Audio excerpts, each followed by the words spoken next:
This is the Catch-22 podcast, live from Santa Clara with Evan Lazar and Alex Barth. Catch-22.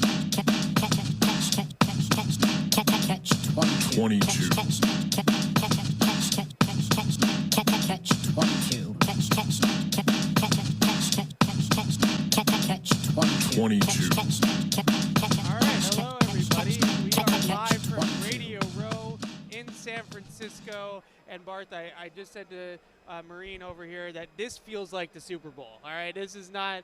We're no longer out in Santa Clara at the team hotel, which is obviously a little bit more subdued than the Media Row or Radio Row, whatever the heck we call it nowadays. Radio Row. This is bumping. This is bumping down here. This is really cool. You just got random people walking around and things like that.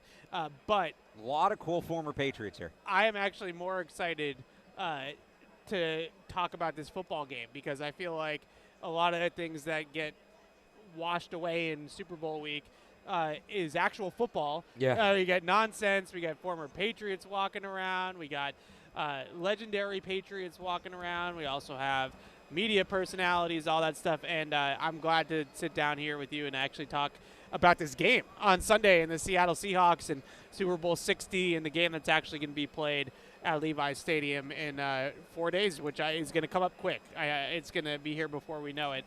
Just a couple of things to set the table here. We are going to have a couple guests, ball knowers like ourselves, not your guests trying to sell you ads or something like that. We're going to have Benjamin Solak from ESPN is going to stop by in about 15 minutes or so. Shawn Syed from Sumner Sports is also going to stop by in the second hour. Big X's and O's guy like ourselves, so that would be a lot of fun. But I wanted to open the show, Alex, with our big picture thoughts on this game. I have a whole list of things that we're going to get into, the nitty-gritty details of the game over the next 2 hours. But just where are you at with this football game that is happening, even though all this circus is happening right now and not a lot of people are talking about it? No, this happens when you cover the Super Bowl. Like, there's so much going on at Radio Row, and I know it sounds weird, but like you're interviewing guests and you're talking to people that you don't usually get to see and this and that. It hit me today. I'm like, I really haven't done as much on the game as I want to do, so I've been looking forward to the show. My big picture takeaway on this, and I think we talked about this a little bit last week, is it's a continuation of what's been the narrative of the past few Super Bowls, which is the elite coach and quarterback versus the elite roster. And that's not to say that the Patriots roster is not good. That's not to say that Sam Darnold and Mike McDonald are not good. But one team clearly has the checkbox, coach and quarterback, and one team clearly has a checkbox. You want to say everything else combined. There are some other spots where the Patriots might have an advantage over the Seahawks, but it's close. And it's gone both ways. It's gone both ways. Like, I don't think there's been some wild predictions and everybody's picking Seattle. You hear the money's coming in on Seattle and picking these blowouts. And, I don't think it's that simple. Seattle's a better team. Seattle's a better roster. It's not impossible for the Patriots to win this game, especially because outside of Drake May, you could argue that the Patriots' biggest strength lines up with the Seahawks' biggest weakness. And if they can exploit that, and that is the Patriots' pass rush and interior pass rush in particular, Milton Williams and Christian Barmore against that offensive line, that interior offensive line, it's young guys, some guys that have struggled. And if they can get in Sam Darnold's face there and he starts turning the ball over, it changes the picture a lot. So the dynamic is interesting. The dynamic between the two teams is interesting because they're built in very different ways. And although the Seahawks are better, I think, again, 1-53, I think there's more talent in Seattle. But the Patriots have a lot of talent in just the right spots that they can put a lot of pressure on them. Yeah, it's a good point, and now is where I was going to kind of start with my analysis in terms of the trenches. And, I feel like I typically go this direction anyways, but I feel really strongly more so in a game like this where I feel like it's the trenches on both sides of the ball are going to be the key to the game. Now, I think the Patriots' defensive front, in order for them to win this game, kind of needs to dominate. Like Milton Williams and Christian Barmore and Kayvon Chason, like they have all playoffs. And also I would put in Zach Core and the blitzing and the things that they've done to put pressure on quarterbacks. There's no doubt about it statistically that Sam Darnold, when he's under pressure, when he's in obvious passing situations, and he doesn't have Clint Kubiak's easy button of run, play action to just go off of, his play has dipped this year.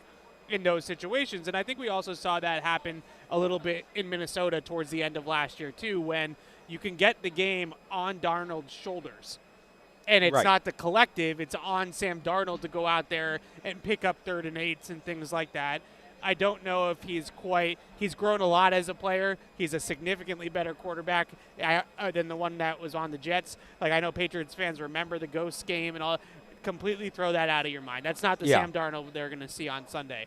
But on that side of the ball, that has to happen. And I think the one advantage, just from a matchup standpoint, because you were talking about the rosters, and I agree for the most part, but the one area that the Patriots have a strength on weakness is their interior defensive line against the interior offensive line of Seattle's. It's the one spot that I can think of on the entire field where I say advantage Patriots. So that needs to be a big advantage. And then on the other side, not a quarterback, or you mean like head-to-head?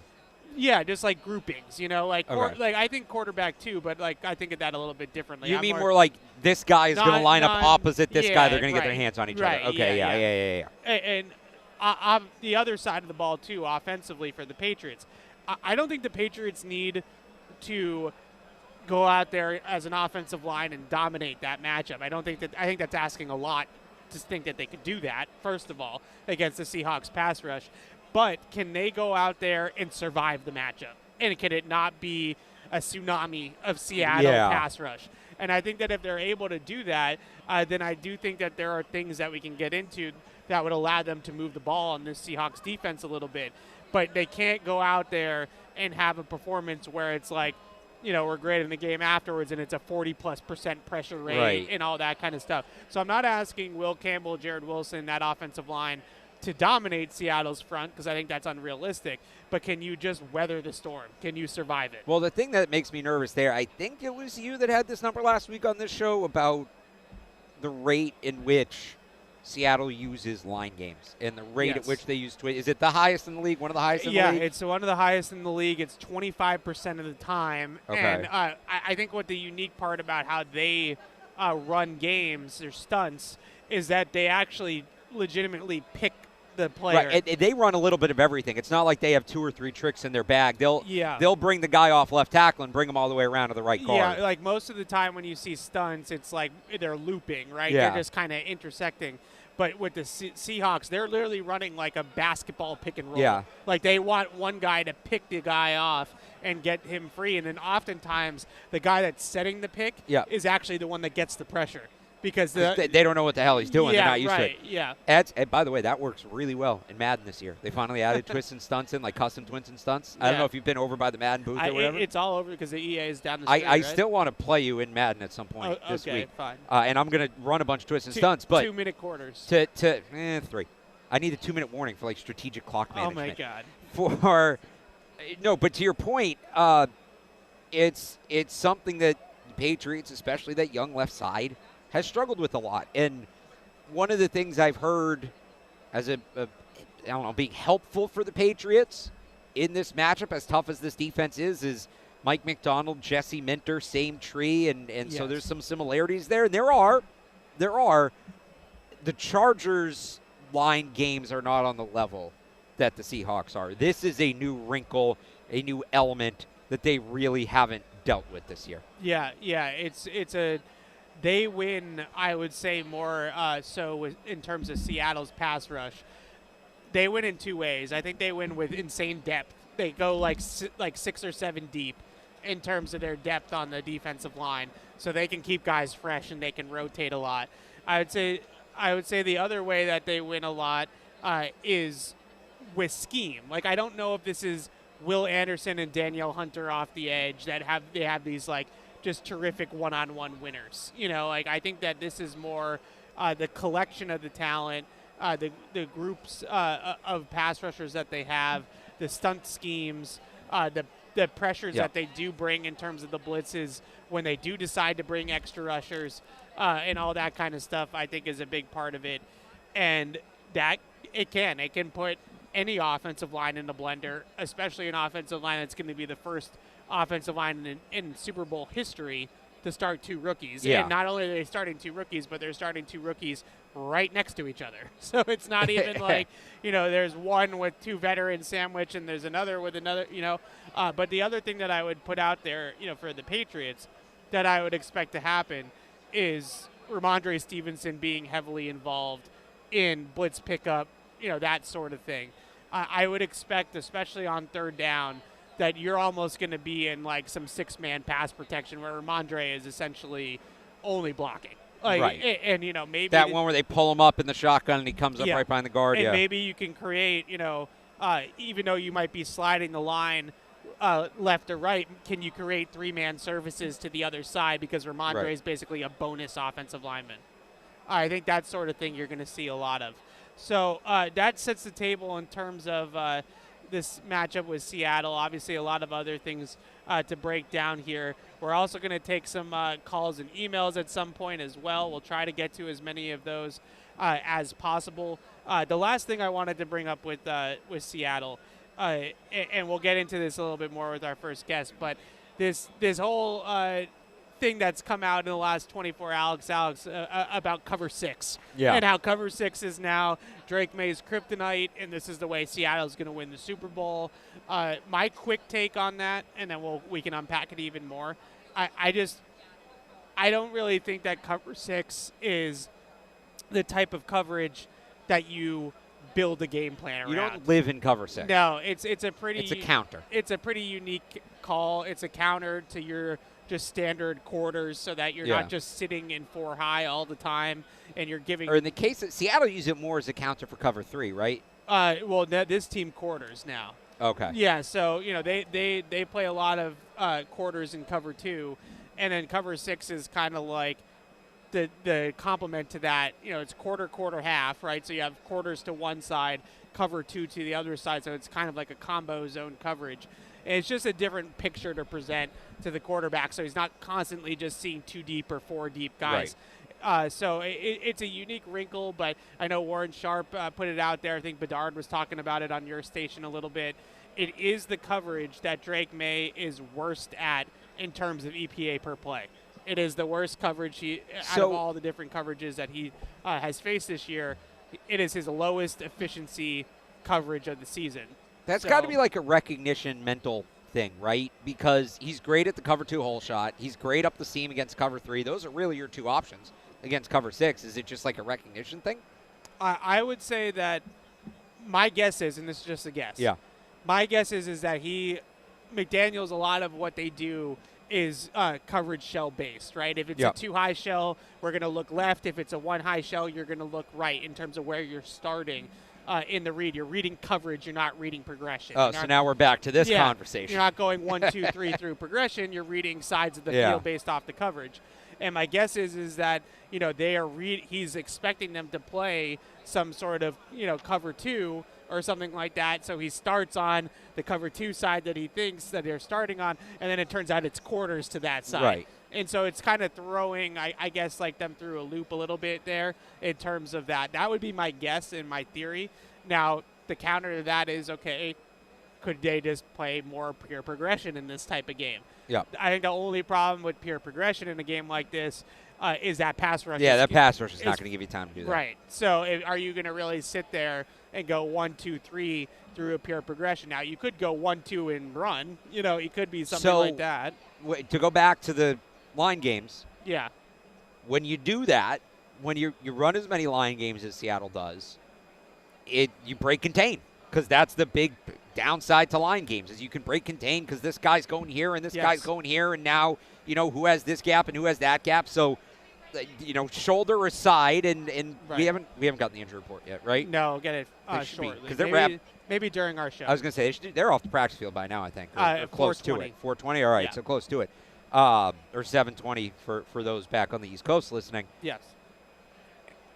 This is another game where I don't mind if Drake May's running more than usual, more than average. Like, I kind of want him to be aggressive, to look to run. Seattle allowed the 5th most rushing yards per carry to quarterbacks. I don't have the number off scrambles. That's carries total. Yeah. I would assume it's higher off scrambles. It usually is. I want Drake May to be aggressive in looking to run in this game because it's going to do one of 2 things. Either those twists and stunts are going to leave lanes open and he's going to break some big runs and he's just going to do that, or Seattle adjusts, but now you don't have those line games. They just got to power their way to the quarterback. Yeah. That's a lot harder. Now you have more time, and maybe you can go back to some of that pure progression stuff or just simply have more time in the pocket to do what you need to do. Yeah, I think that his legs is one of the things that, Drake May's legs, I should say, is one of the things that I've written down everywhere as like a big key to It's this X game. factor. Because they're so good, Seattle, in structure. Their defense, their coverage is so tight. They're so good at taking away initial reads and making the quarterback hold the ball. They're just very, very sound. They're very good at it. They don't give up a lot of numbers in coverage. They don't bring a lot of pressure without dropping guys out someplace else. So it's a lot of like creeper or simulated pressures where they're dropping certain guys and they're blitzing other guys. So it's 7 in coverage a lot is a long-winded way of getting to that point. So there's not a lot of space out there most of the time in their coverage. So when it comes to the line games and the picks and all that kind of stuff that they do run, the one thing that you think about with that is, some undisciplined rush lanes, right? And maybe getting out of rush lanes. The other thing that you can kind of look at with this Seattle team is can they pop a few with Drake May as a thrower in play extension mode, playground mode? Because if they're so good just in their fundamental, structured defense, well, if he starts to extend the play and he can get outside the pocket and maybe it's a 4 or 5 second drop back now instead of a 2.5, 3 second drop back, that might be a way there to get a few big plays that you wouldn't normally have in structure, because you're not going to just get chunks against this defense in structure. It's too difficult. No, you're going to have to earn it. You're going to have to earn every yard against this team. All right, let's take a few calls. We're waiting on our first guest here. Let's take a few of these calls, and we'll get him set down when he comes by. Shawn is in Vancouver. What's up, Shawn? Shawn, you there? Hey. Hello. Hey, how we doing? Well, great. How are you guys? Good. Welcome to the West Coast. Thank you. So, what's kind of funny is the first seed and the second seed have played each other in the Super Bowl 15 times, and the second seed has won 8 of those games, while the first seed has won 7. So it's to me, it's kind of funny that second seed's actually won 1 more. We'll see how if it evens off or if the advantage keeps go to the second seed. But the main reason I'm calling is because we all talk about the Patriots' game plan and what they should do against the Seahawks. But what about the other way? I have about 8 different things that I think the Seahawks game plan should be to try and beat the Patriots. So I'd like to hear how I'm wrong and some other things that you might have in terms of how the Seahawks should approach it. So on defense, I think they should pressure and challenge the left side of the New England offensive line through stunts and games. Also, get to Drake May while rushing 4. Bracket Stephon Diggs, cover running back for quick passes, and prevent May from beating them with his legs.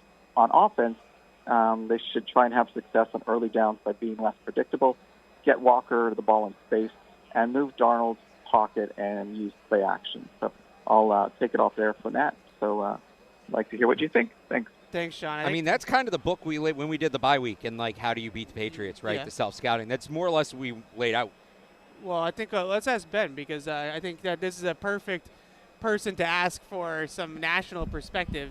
I think it's that headset. Yeah. There we go. All right. There he is. What's up? Who, me? Yeah, you. Yeah, exactly. I think that, we are so close, Ben, to the Patriots, so we wanted to bring you on and get your 2 cents on this game and on Seattle as well. And callers calling in just now asking us, what would you do to attack this Patriots team if you were the Seahawks? Mm-hmm. And I just was curious about your take on that.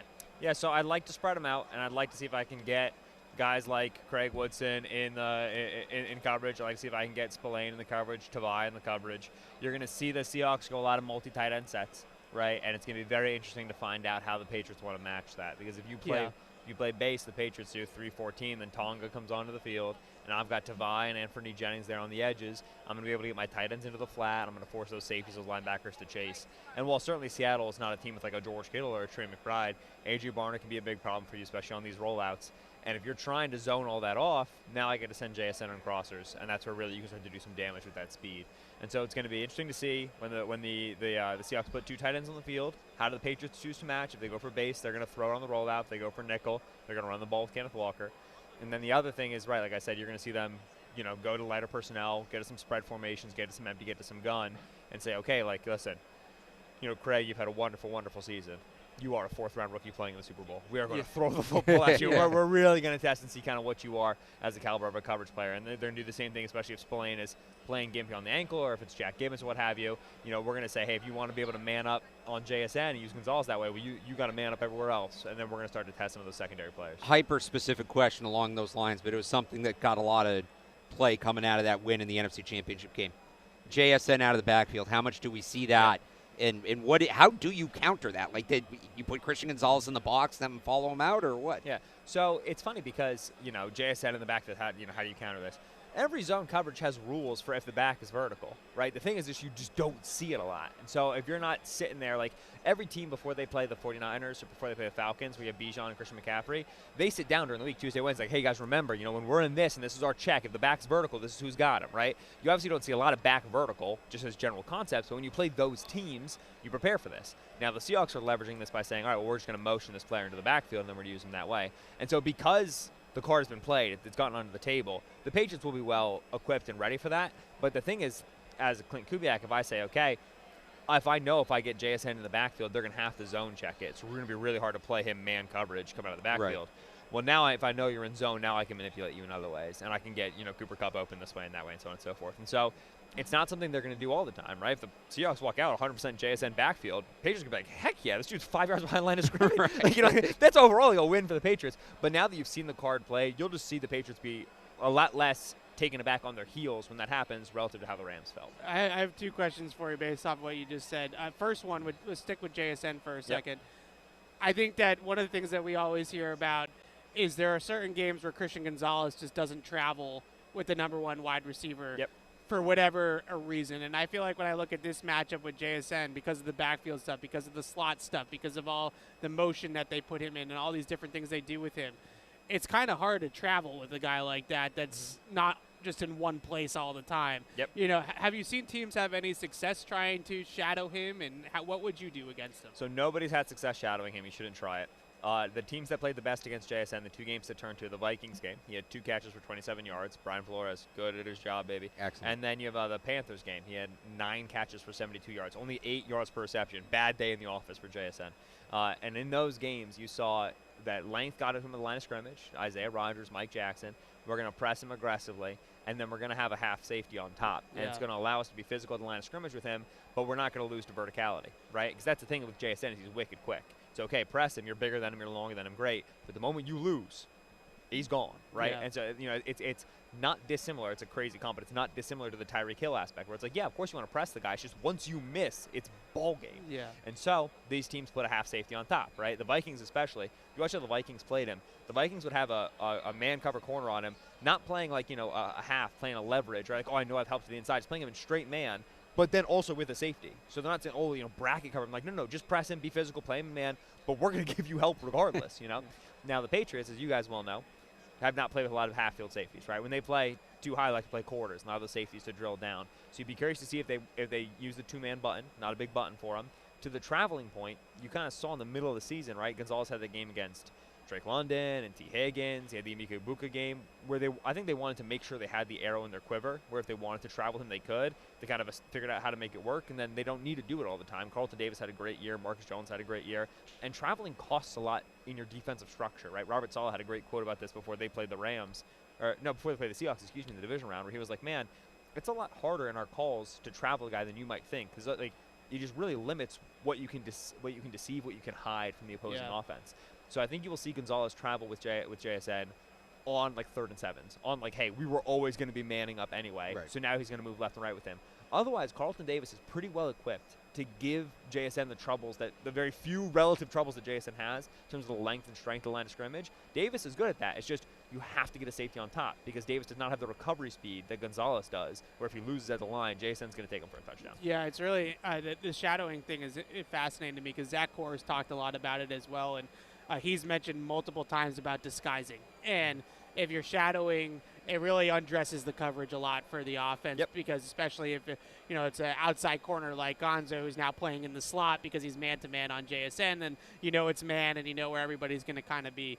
The other thing that you mentioned there was about how they're going to match heavy personnel, and the Seahawks don't play a lot of three receiver. They play a lot of heavy personnel groupings, and Marcus Jones has had a great season.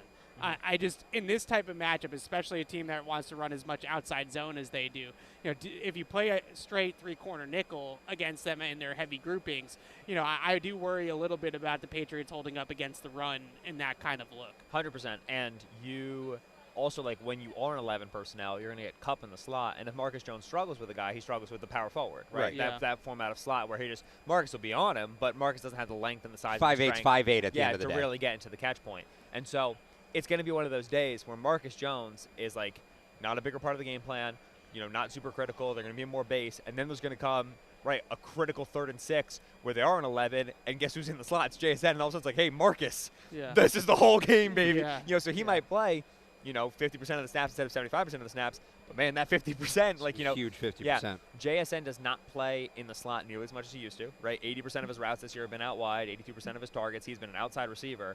But when they want to get to a bucket, right, 3rd and 5 and they want to hit a slant, that boy goes to the slot, and he beats everybody, right? Yeah. And so Marcus's reps may be few, but, man, they're going to be critical. Yeah. We're talking a lot about JSN, and people who've watched past Patriot Super Bowls, it's never the number one receiver that gets them. It's somebody else. And Cooper Kupp's not nobody. Like, he's a household name, but he's become the sidecar in this offense. And I know last year with him and Pookie maybe was too, but truly now. But a savvy veteran on a younger offense, and a guy that Carlton Davis told me earlier today, I thought this was interesting. He said Cooper Kupp does a very good job at getting other guys open, and as a route runner, being able to get other guys open. You mentioned, Marcus Jones is sometimes the second corner, the slot corner being at a size disadvantage there. Is Cooper Kupp maybe a bigger threat in this game than people are making him because everybody's focused on JSN? So yes and no, because Kupp will get his buckets, and he'll get his 15-yard explosive on his own play, and he will get his 3rd down conversion on a little option route. But in general, like, we're talking about the Seahawks, they won the NFC Championship game. It's a really good team. Yeah. If you get them to be a target Kupp instead of JSN team, you largely did your job. And if you lose to the Cooper Kupp game, he's 30 years old. It's 2026. You lose to the Cooper Kupp game. Like you said, Patriots fans know it tends to be the second receiver. But sometimes that's what you got to do is you got to say, this is the guy who's going to beat us, right? The guy that I would be most worried about in terms of the non-JSN receivers causing you problems is Shaheed on the big explosive. Yeah. I think the Patriots are going to, I think this game's going to be grimy. I think it's going to be low scoring. I think it's going to go fast, run, ball possession. The clock's going to run. There's going to be a lot of punts. And I think the Patriots want to get this to a spot where they say, all right, if we can get this game close enough that 2 or 3 explosives decides it, we have our speedy players, we have our great returners. Like, we'll get those takeaways on Sam Darnold. Like, we can get this game to be low scoring, grimy, and then Drake may lead the league in explosive passes this year. Like, let's just do it that way. And if you take that there and you get it to that 50-50, that's great. But, man, Seattle's got this guy, Rashid Shaheed, who can score from anywhere. Answer. Yeah. And so you've seen Seattle when they're down in these games and they're in the second half. Shaheed has that clean punt return. He has that jet handoff that really just gets them right into field goal range. And so if you have the first half that you want, you go in the locker room and it's 10-7, you're like, man, it's just going to be one play that we're going to get them to that spot. The other locker room's going to be saying, hey, it's just going to be one play, and they're going to go to 22. So Shaheed's the guy that I worry about. Real quick, because Patriots fans, look, this is Patriots fans, right? They're in the Super Bowl, and they still get some questions about the trade deadline. Jacoby Myers was obviously the that's as good as the trade deadline realistically gets in the NFL. But, was Rashid Shaheed maybe second in terms of the best deadline move around the NFL? And do you think there was an edge rusher equivalent that was available at the deadline? I'm trying to think of some of the other deadline moves. This was 2 months ago, which means it was 9 years ago. That's right? true. Yeah, I know I'm putting you on the spot there. Jalen Phillips, I think, comes to mind as probably the one edge guy that moved that maybe is in the same category. Jalen was a big move. I do think that, yes, when you look to see defensive performances in the Super Bowl, you tend to see teams with a better edge rush presence than the Patriots have. There is no question. With that said, boy, Milton Williams, Christian Barmore can play a little football now. Those guys are good. Right? And so that's the thing is if you're not going to be a team with dominant edge presence, which let's, talk Mike McDonald defense for a second. The whole premise of this defense is we don't really play pass rushers at the edge rusher spots. We ask the guys to defend the run. It's, hey, you got to have a really good interior rush, and the Patriots and the Seahawks both have that. And then you have to be able to either simulate pressure, McDonald, or blitz, and that's what the Patriots have really done since week 14. And so while, yes, you're going to be ringing the bell with Caleb on Chasen on the 3rd and long, and maybe that's not as much star power at edge rusher as you might hope and expect for a Super Bowl team, I do have a lot of faith in Zach Kerr, and I do have a ton of faith in this interior pass rush to be the kind of the scale tipping unit here for the Patriots defense. I want to ask you a little bit about Drake May and just good player. 10 out of 10. Not bad. What have you seen though on the film in the playoffs compared to the regular season? And I think Patriots fans, and I tend to do it sometimes too, great defenses, bad weather, all those things kind of bogging it down. Where do you fall in the it's kind of a circumstantial thing versus he's not playing as well? So it's important because, we love context, and we love to separate things from context. And so, you get into this, the numbers and the weather and then this, that, and the other thing. It's the weather. It's the defenses. It is. Sometimes we get too smart for our own good. To me, 96% of May's performance in the postseason can be explained by it snowed in 2 of the 3 of the games. He played 3 top 10 defenses, and 2 of the defenses he played were top 3 defenses. It was also the case in these games that the game quickly devolved into, hey, we have the lead. Let's just, kind of sit on this and control this. And that's where, to me, the part that lands on May, and this is something that all young players do, especially young passers do when they get into the playoffs, is they go, all right, let's score 24 points on one play, baby. You can't, man. You can only score 7. And in reality, let's just get a first down. So a lot of these May sacks and these May fumbles have been, man, if I just hold this ball for another half second, Kayshon Boutte is going to be open 40 yards down the field. And the thing you want to tell Drake is, while that is sick, you also just might not complete it. It's a 40-yard pass. Scramble, get to 2nd and 6. Dance with the one that brought you, be hyper-efficient. With May, and now approaching the Super Bowl and him having these games, it's tricky because you're going up against a Seattle team where it's listen, you're going to need him to be superhero to get your explosives. Seattle's the 2nd lowest explosive play rate given up by defense in the last 15 years, right? Nobody gets explosives on Seattle. The only way to do it is to break the defensive structure by scrambling, getting outside of the pocket, and winning on the backyard football, right? Winning in a little dirt pad drawing up the play, something that May does spectacularly well. So he's had these 3 games with a lot of fumbles and a lot of sacks, and the note on the sideline has been hey, man, just calm down, just execute the offense, just dink and dunk, you'll be fine. And then you get to the playoffs, and it's hey, then we need you to go put the Superman cape on. So it is a big challenge in terms of his kind of disposition and his headspace and where he's at right now as a young player here in the postseason. Yeah, you mentioned. Sorry, you can go. Go ahead. You mentioned the play extension against the Seahawks defense, and I've kind of zoned in on that a little bit. Now, the next-gen numbers say that they gave up the most passing yards in the league on extended dropbacks. Mm-hmm. Some of that seems like it's a little bit of desperation where guys are kind of running around trying to save themselves. Long-winded question, but that seems to me like something May could maybe do that Stafford and Purdy maybe weren't quite as good at, in that this is such a good structurally sound defense. Exactly. That you're not going to just beat them straight up, and you might need Drake May to get out of the pocket and not necessarily even just run, but maybe even as a thrower make some plays like that. Yeah, the play extension stat for the Seahawks is survivor bias, where it's their defense is so good in structure that when they give up passing yards, it's inherently out of structure because they wouldn't give it up in structure in the first place. The stat that I keep coming back to is of the 10 quarterbacks this year with the most rushing yards per game, Seattle's played one of them. It was Baker Mayfield, who in week 2, and he's 9th, right? They did not play Josh Allen, Lamar Jackson, Jalen Hurts, Drake May, Patrick Mahomes. They did not play the extended guys, Caleb Williams, C.J. Stroud. They did not play these dudes, right? And so, they played C.J., but C.J. got hurt this year. They had a Jaden Daniels game. They had a Kyler Murray game. In general, they have not faced a quarterback who can explode in the running game. They had the Brock Purdy games. 3rd and 6 scramble for first down. Explode in the running game the way that Drake can. Similarly, they have not faced one of these guys who, when he gets outside of the pocket and he starts, you this way, stiff arm this guy, whatever, can really make some magic happen, right? And so what Seattle is going to be tested by, you look at their numbers, everything is first place on extended dropbacks. They're 9th in EPA per dropback, 12th in success rate. Still good, but this is where there's a little bit of a crack in the armor. And so, again, with Drake, you're going to tell him, listen, be out of the pocket fast. If you see it upfield and you want to take it, go take it right now. No one's going to come to you on the sideline and be like, hey, man, 3rd in the progression, you had Ramondre. No, just go. And then when you get outside of the pocket and you break that first tackle and you're running horizontal, shoot, right? If it's Stephon Diggs against Reek Woolen, he's giving up 2 inches and 4, just throw it anyway, because we need to hit some of those high variance plays in order to beat a defense like this. First of all, good survivor bias poll. We love pulling random, whatever you want to call it, psychological references. We love a survivor bias. Very applicable to the NFL, probably more than it should be. As somebody who studied May closely, I'm just curious here, because, again, we're insulated in this New England bubble and Drake, May, and all that. And I'm just curious an outsider's perspective on this. Obviously, he's grown tremendously from last year. And I think part of the reason he was picked as high as he was, not just because he's talented, he's 21 years old, and, some of the other guys in that class, 25 years old, maybe less of a ceiling. How much of Drake's growth this year, and I fully acknowledge that it's parts of both, how much of it is simply he was 21, now 22 years old, he's young, he's growing into himself, he's growing into the game, and how much of it do you think was Josh McDaniels and even Mike Vrabel, getting under the hood, getting into the lab and tweaking things and fixing things? I think 70 the first, 30 the second. Okay. And that's not to take anything away from Vrabel and Josh. No, it's just Yeah. I just think it's an interesting case study with how much he improved. I think a lot of it is Vrabel and Josh just aren't the guys who were here previously, and I think had a lot more experience doing this and had a lot deeper of a Rolodex for it.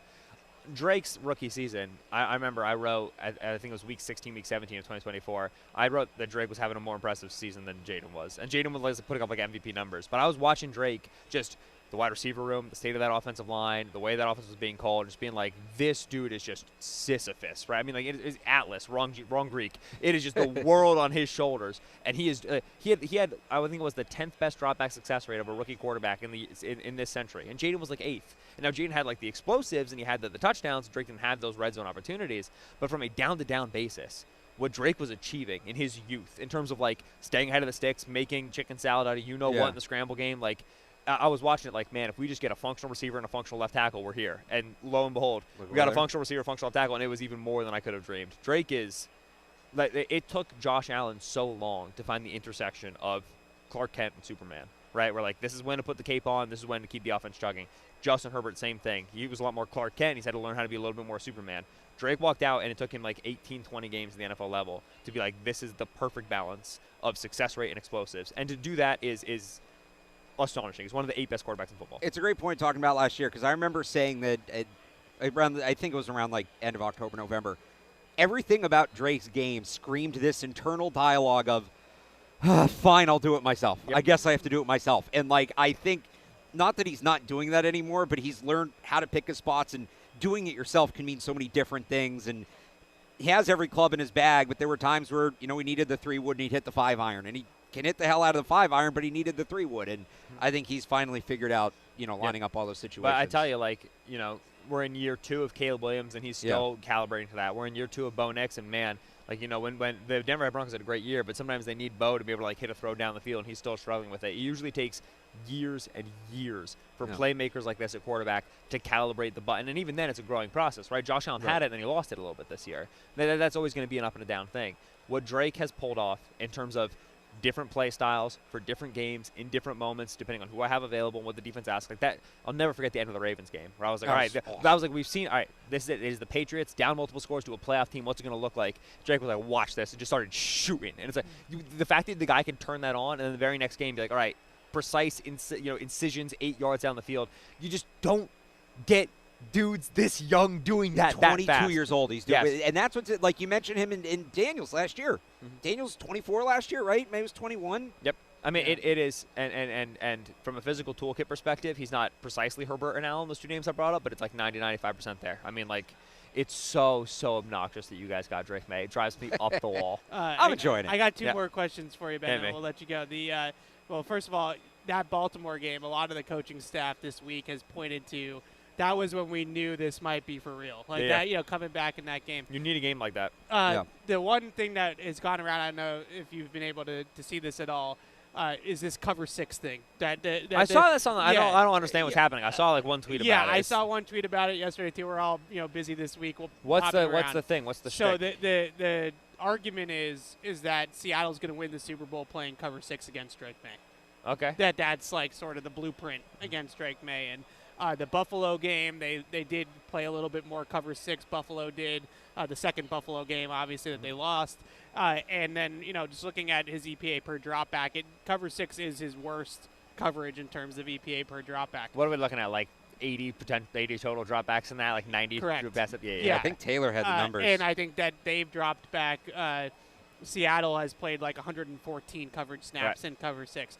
It's higher, pretty high percentage in terms of relatively speaking. Mm-hmm. I guess my question is that, I kind of feel like cover 6 is not really a coverage that you see teams foundationally build a game plan around. This is what we're going to sit in the entire game. And if they play one coverage the entire game, the Patriots will win the Super Bowl. Yeah. Because by drive 3, they'll know what they're getting. Yeah. There's been one game in NFL, not history, in my living memory of the NFL, in which a team walked out with one coverage and it just broke an offense. And that was the Brian Flores cover 0 game against Lamar back in the day, like 2019. Otherwise, you have to throw a variety of coverages. Now, cover 6, this is, again, we're doing a little bit of selection bias here. It is not that cover 6 is a good, a defense that breaks Drake May. It is that the good defenses run cover 6, right? Cover 6 is like a Fangio thing, and it's a McDonald thing. And so if you're playing, you play Zach Orr in Baltimore, you play Sean McDermott in Buffalo. These are just good defensive coaches. They're running more and more of this, right? The zone coverage that looks different one half of the field and the other half of the field. There is nothing inherent to cover 6 that is breaking Drake May's mind. Drake May sees quarters, he sees half, and then sometimes he sees it at the same time. He's not like, oh my God, who's doing this? Like I promise you, every quarterback in the league has a coverage that their EPA per dropback is the worst against. Right. It is not so easy as we play this one coverage and we win the game. Yeah. The other question I want to ask you is totally unrelated to the Patriots, but Jeff Stoutland retiring or whatever he's doing with your Eagles. I'm a big offensive line guy. Dante Scarnecchia is like my hero. Yeah. Jeff Stoutland's like the Eagles version of that. Just what's your opinion on what's going on with that?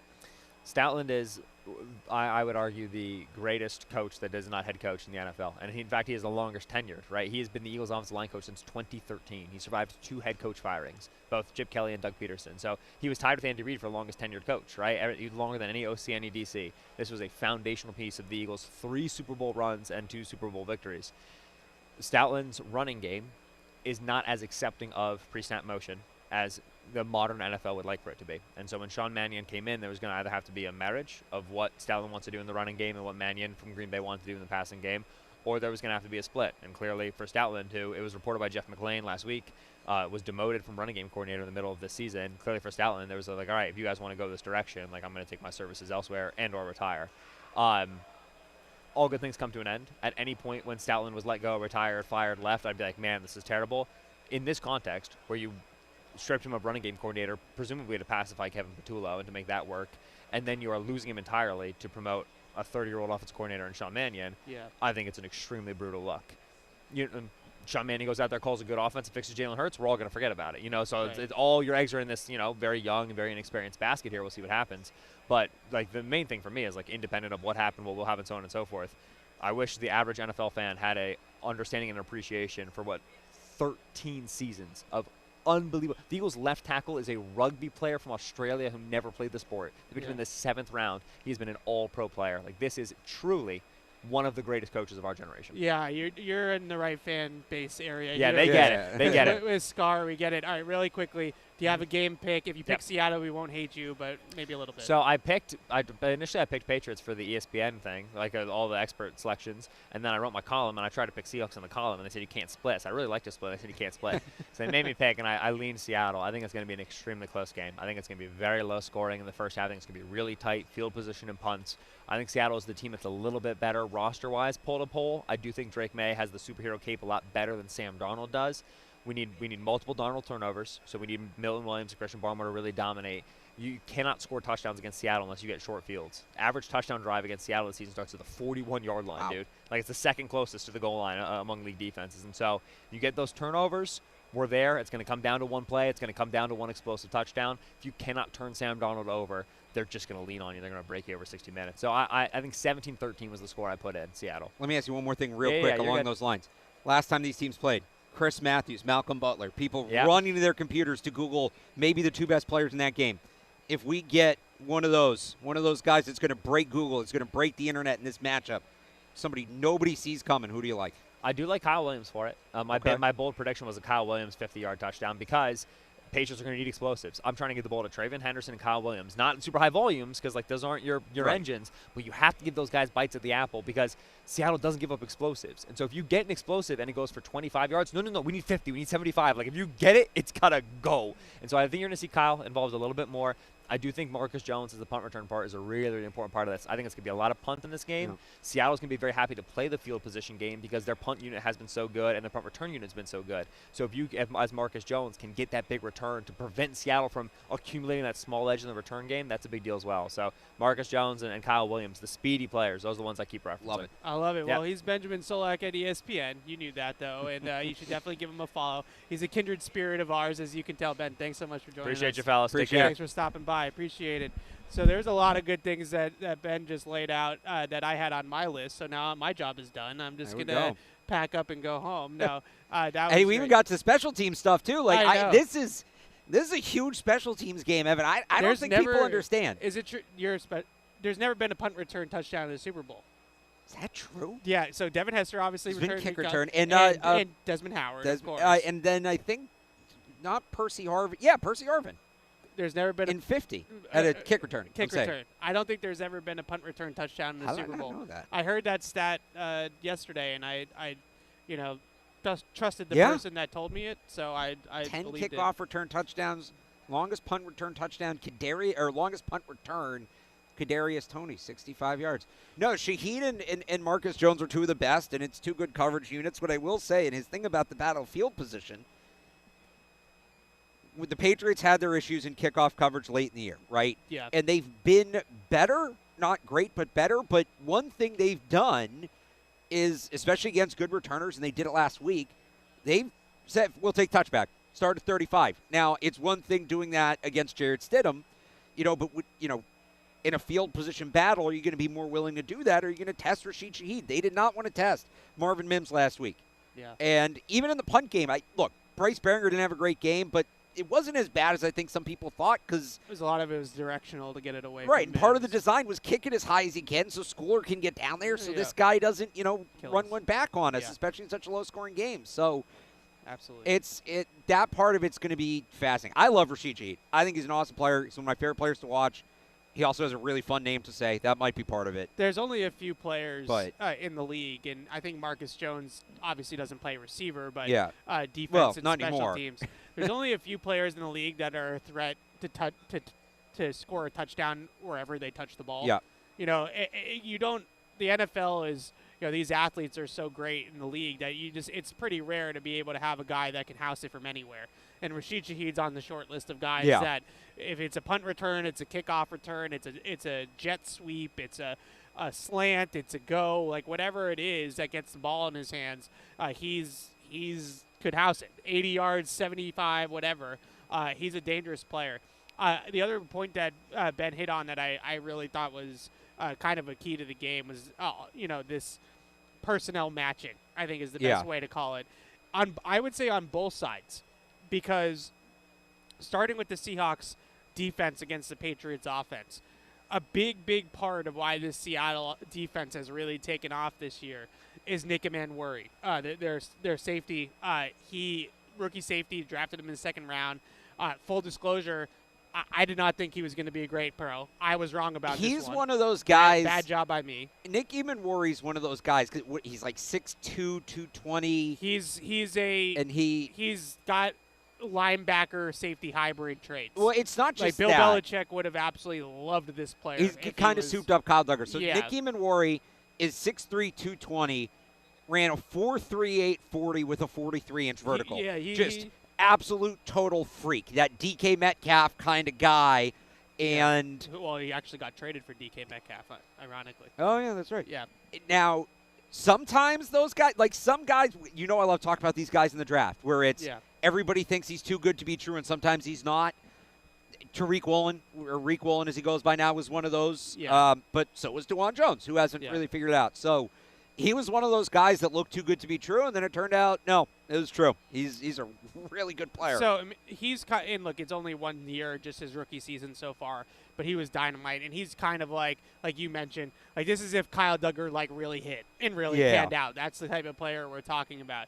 But the big part of why I bring him up is he's kind of the chess piece that makes this puzzle fit together. They can play nickel without really playing nickel. Yeah, because they put him as the slot or as the overhang player, and when they do that, it allows them, because he's essentially a linebacker, it allows them to hold up in the run game at a nickel. He has the play strength of a linebacker. So they play fewer base personnel snaps in any defense in the NFL. They play 5+ defensive backs the vast majority of the game. They're nickel, and then on third down and long, they'll play some dime. And I think one of the biggest thing about this matchup from that standpoint is Seattle is not going to blink if the Patriots put 6-0 line or 2 tight ends on the field. they are not going to blink and match it in base. They're just not going to. So can the Patriots put 6 offensive linemen on the field and run it and be successful running it? No team has been able to do that. The Seahawks are awesome across the board against 6 offensive linemen. I looked it up because I thought, maybe this would be like one of those little things that we could look at and say, try to exploit. No. Like, they've been great against 6 offensive line, despite the fact that they haven't played really any base defense. There really is not much when you go through the Seattle defense. The one stat everybody points out is their numbers against tight ends, skewed heavily just by the fact they played Trey McBride twice. He's probably the best tight end in the league at this point. We were talking a little cover 6 earlier. Yeah. A lot of it too is like they're just taking the dump offs to the tight ends underneath zone coverage and just kind of living with those yards. That's an interesting. I found this earlier this week too. They've allowed the most catches to running backs of any team in the league, because they have the third highest check down rate in the league. Yeah, in terms of yards allowed, so it's minuscule. It's all little check downs and dump offs because they take away the big play. play. But that is where, to what Ben was just talking about, if you get Travion Henderson in space, he's not the average guy to bring down in space. Yeah. And if you can turn one of those check downs, that might be how you have to get your explosive play, is a check down to Travion Henderson, or you drop some sort of screen to Kyle Williams or something like that, and that guy just does it himself. That might be how you have to get it. Yeah. I look at this on paper. Yeah. Nickel defense. They got 5 defensive backs on the field. They will not blink. They will not put base on the field, even if you go 6-0 line. They also won't blink with their 2 high shell. Like, they will sit in 2 high safety shells all game long. They're the number 1 defense in the league in 2 high safety rate in terms of structure and both coverage. So, like, meaning what they show pre-snap and what they actually play post-snap. So they're going to sit in a 2 high shell. They're going to sit in nickel. They're going to play out of nickel. They're going to be 4 down defensive linemen. What does all this tell you to do? All of it screams run the ball. All of it screams run it. But then you look at their metrics, nobody has been able to run the ball against them. No one. So the question is, that, you go back to the Travion Henderson point, it might not be a consistent 4.5 yards a carry. Right. But can you get 1 or 2 big explosives in the run game? Which is how he's lived all year. To kind of exploit the fact that they're going to be in light boxes out of light personnel. Again, no team has been able to do this. The other thing that I would just bring up with this personnel matching, when they do play more standard kind of 3 or even dime, 3-corner nickel or dime, Devin Witherspoon now goes into the slot. And they have Josh Jobe comes on the field to play the other cornerback spot on the outside, and Reek Woolens obviously on the other side. So that's a more standard look. And if I'm the Patriots, like that's the structure I would want Seattle in. I would not want Emanwari as the overhanger, the slot defender. I think he's too dynamic in that spot. You want him in the deep part of the field where he's a little more vulnerable, which is what was all over his college tape. Seattle just had this Kyle Hamilton role in mind for him, and it's just been, bananas good, right? Yeah. And that really changed everything. But Josh Jobe, I think, is vulnerable. I think that if you can get Kayshon Boutte on the backside against him, you can maybe hit some big plays down the field, one-on-one, on the outside. And I also would say that if you get Witherspoon in the slot, like now can you run the ball again, right? Like can you find ways to run the ball? Now they only play that look really in 3rd and long because they don't want Witherspoon to be at the point of attack in the run game. So it would be like running on 3rd and 8, which you obviously don't want to do. Right. But I think the biggest thing about this matchup from that standpoint and this personnel matching stuff is that Seattle just does not blink. They don't get panicky at all about heavy personnel, 11, 6-0 line, 12 with 2 tight ends, nothing like that. On the other side of the ball, in terms of the Patriots defense, we all love Marcus Jones. I think Marcus Jones is a terrific player. I thought the way Ben, broke it down was perfect.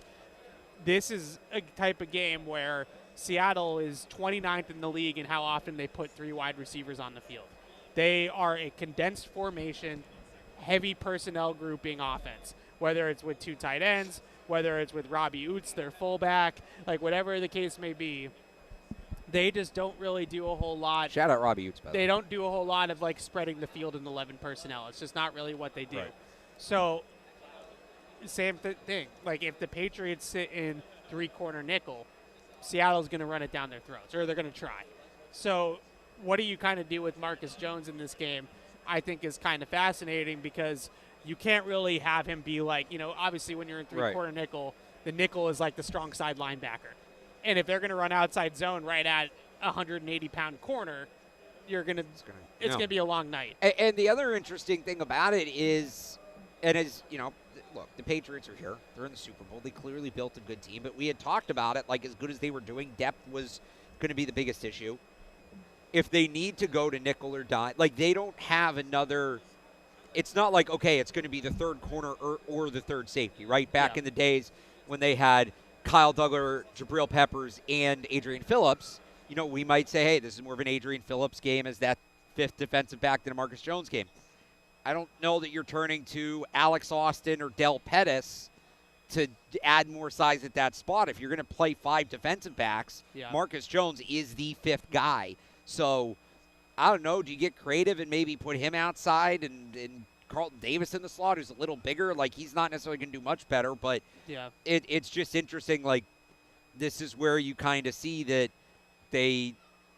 because they've lived in nickel a lot too. Right. It is sort of the point I'm trying to drive home. And I remember a while ago, Dan Orlovsky brought this up, and I think he kind of got dragged for it because of how good Marcus Jones has been this year.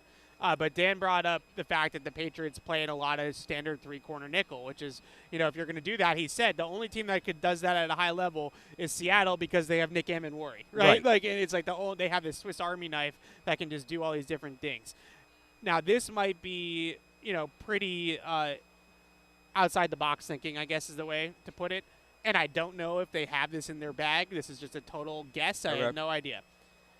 I do wonder if maybe they think about inverting the structure in the back end and putting Craig Woodson or Jalen Hawkins down and Marcus Jones at safety in a game like this.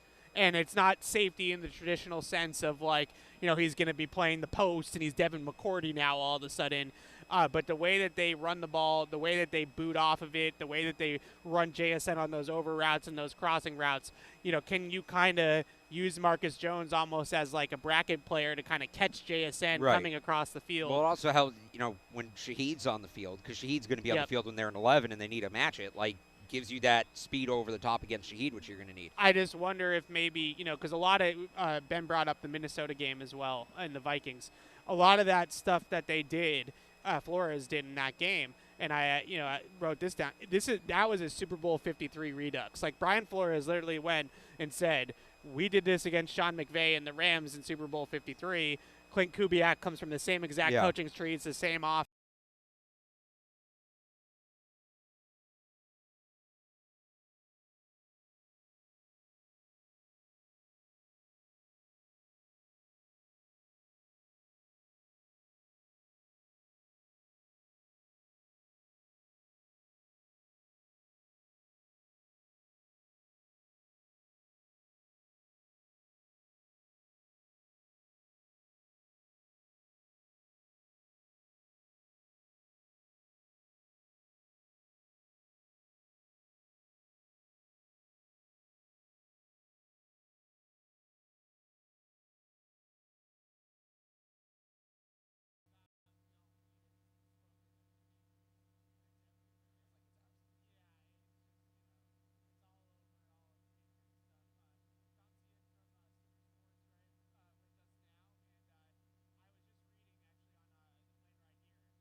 The guy that we are trying to get on the field, I guess, is as much as possible, of course, is Marcus Jones, who has had a great year.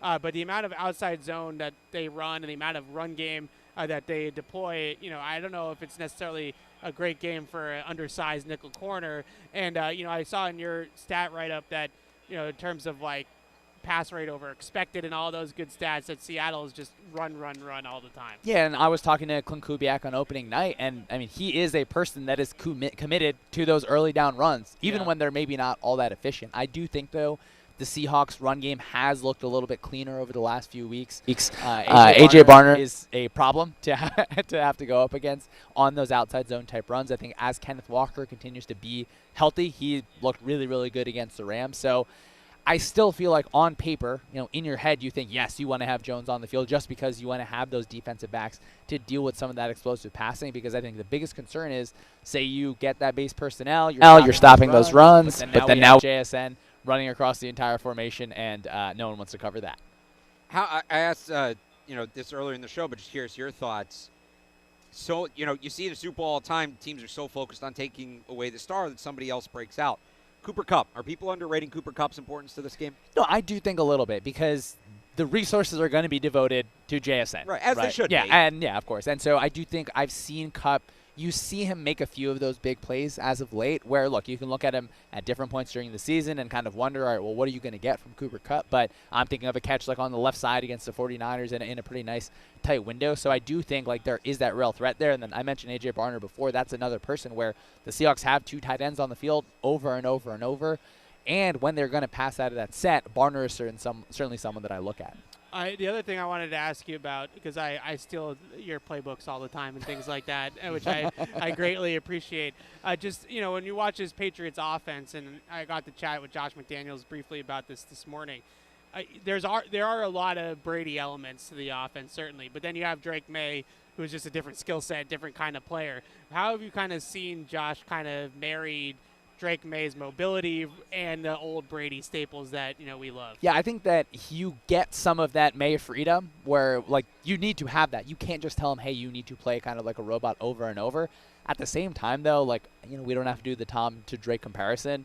When May hits that top spot of his drop, I mean, he's always there, and that's what was one of the things that obviously made Tom so special. It makes your offensive line's life easier and easier. So I like seeing different things where I thought May during the season at least like found the right dial of, hey, this is the hero play, this is not the hero play. In the playoffs, I think maybe that dial's kind of knocked off a little bit, but come Super Bowl time, you're going to need him to put on the cape. How much of that do you think was playing better defenses, weather, the shoulder versus, some people have said he was, I guess let's split it this way. How much of that was the weather, maybe the shoulder, versus him having to adjust his game against better defenses? I'm not necessarily sure if it's him having to adjust his better game. He did not play his three best games of the season in the playoffs. I don't think, no one's going to fight about that. Of course, you see the Chargers, you see the Texans, you see the Broncos. Yes, of course, the weather is going to have that effect. Well, I do feel like some of those times where like the Patriots are one of the top offenses in just shorter throws. So when May is checking it down, not at a super high rate, but a lot of those plays are actually generating,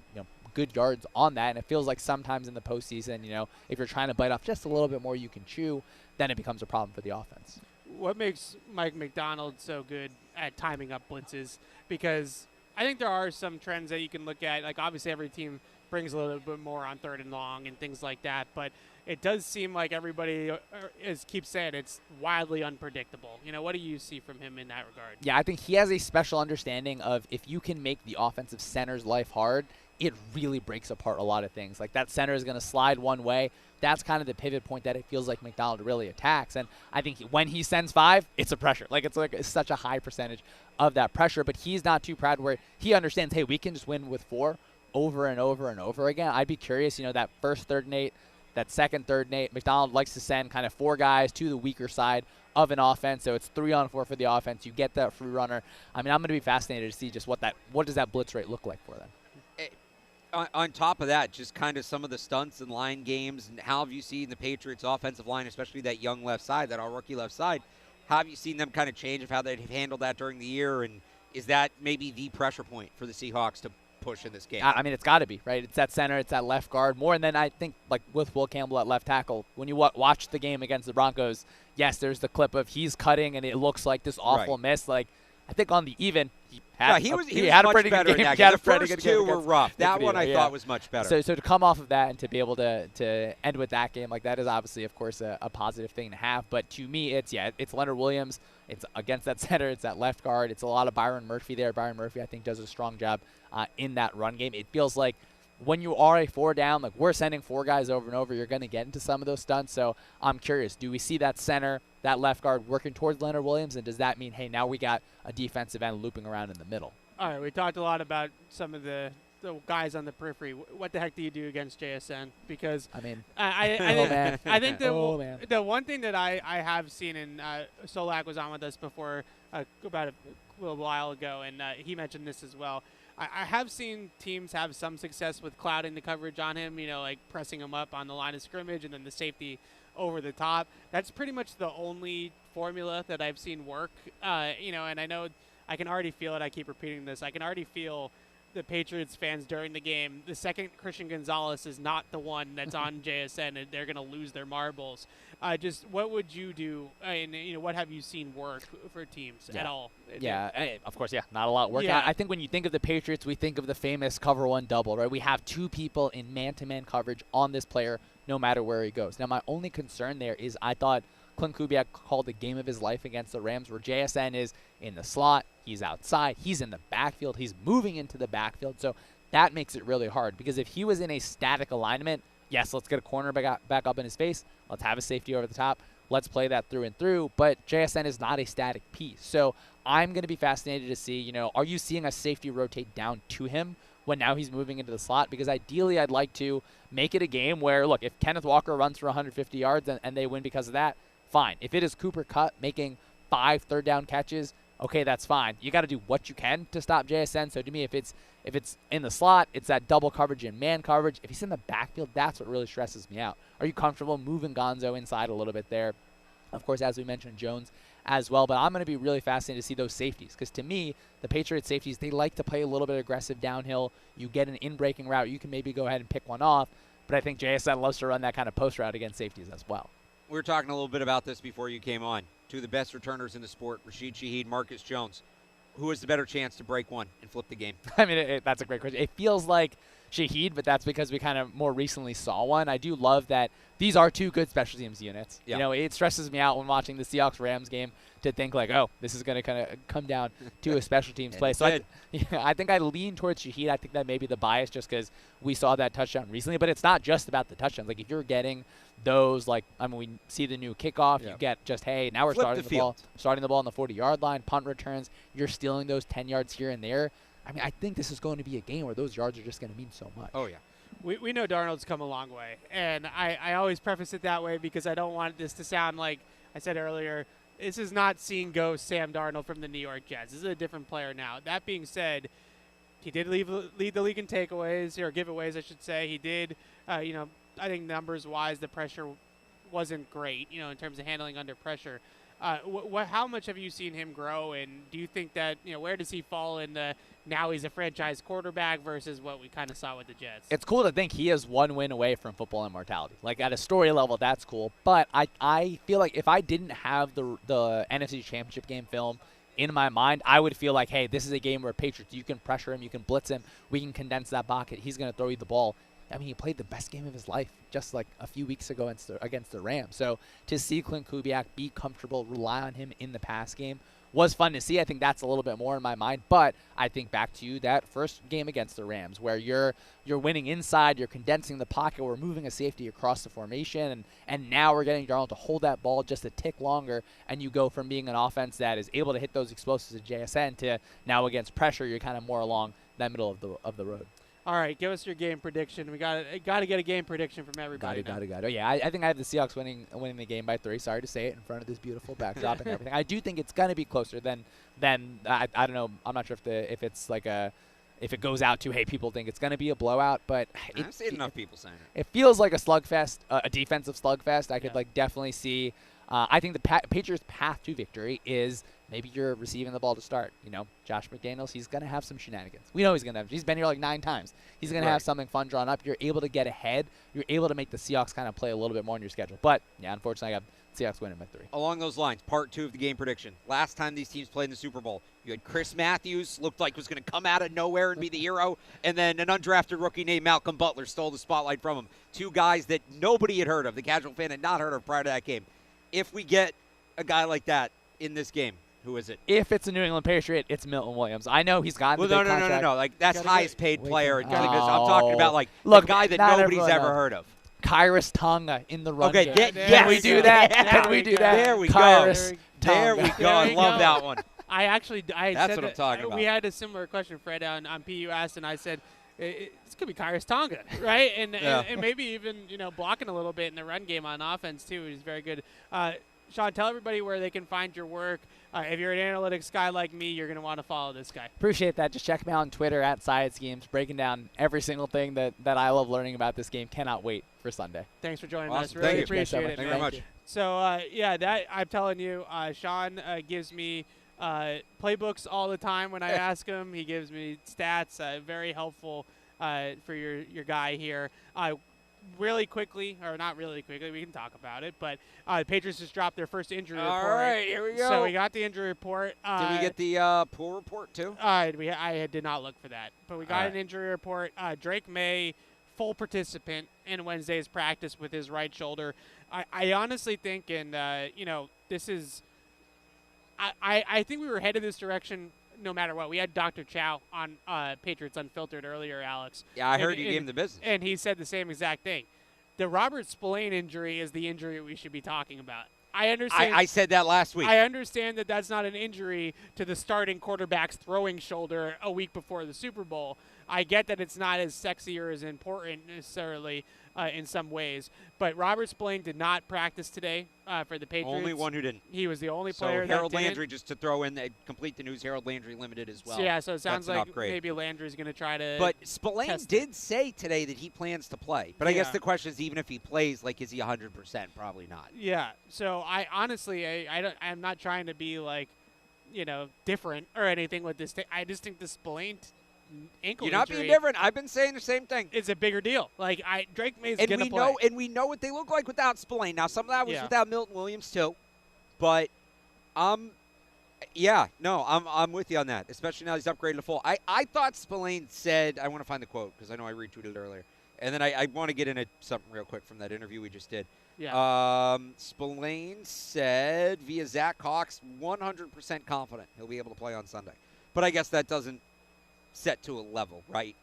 And, if he's out there but he's 60%, does he become more of a liability? I guess that's part of the conversation. So I think that it's fascinating. I mentioned we had Dr. Chow on earlier, and I think one of the things that he really was able to outline for us is the discussion that happens in terms of, if we have 2 guys that are active that are dealing with injuries, if now both guys can't play at their full tilt or they're compromised or they go down and just get out there and they can't do it, they can't give it a go, it gets very difficult. There could be a world where the Patriots might need to pick, right? Like whether it's Landry or Spillane that's active in this game. I lean it still, even though he's not practicing, I still lean it towards it being Spillane. I just think that he's been the healthier player. Landry's been dealing with this for months and months. But that's really right now is the number one question is, is Robert Spillane going to be healthy? I think Drake May's shoulder is going to be just fine. And I said this, and I'll say it again. It's week 21. Nobody's, like, really fully healthy. We throw around the term 100%. Nobody's 100% this time of year. Even the kickers and punters and backup quarterback have their bumps and bruises at this time of the year. Yep. Realistically, for this time of the year, I think he's relatively fine. But Spillane, and we've talked a lot about it, they're going to have some issues against that outside zone, and maybe you're not going to stop it at the line of scrimmage, but then you need that cleanup crew to come in and hold it to a 2 to 3 yard run. And that's what they've really missed without Robert Spillane. And Kenneth Walker is a physical running back. He wins tackles. He picks up hidden yardage. He picks up yards after the contact. I've talked about this. When they lost to the Bills and didn't have Spillane in that game, they would hit James Cook 2 or 3 yards past the line of scrimmage, but it would be a 5 yard run because he's pushing the guy over and winning the tackle. And Robert Spillane is very good about not letting that happen to him, and at the very least, it being a stalemate, if not pushing the running back backwards. So it's a key piece. They'd miss him, especially against this offense. They'd miss him. Along those lines, depth guys having to come up because I want you to answer my question. Yeah. Who is the Chris Matthews or Malcolm Butler of well, this Super Bowl? My pick was Tonga. Your pick was Tonga? My pick was Tonga, and I think the biggest reason why is I remember going back to 53 again.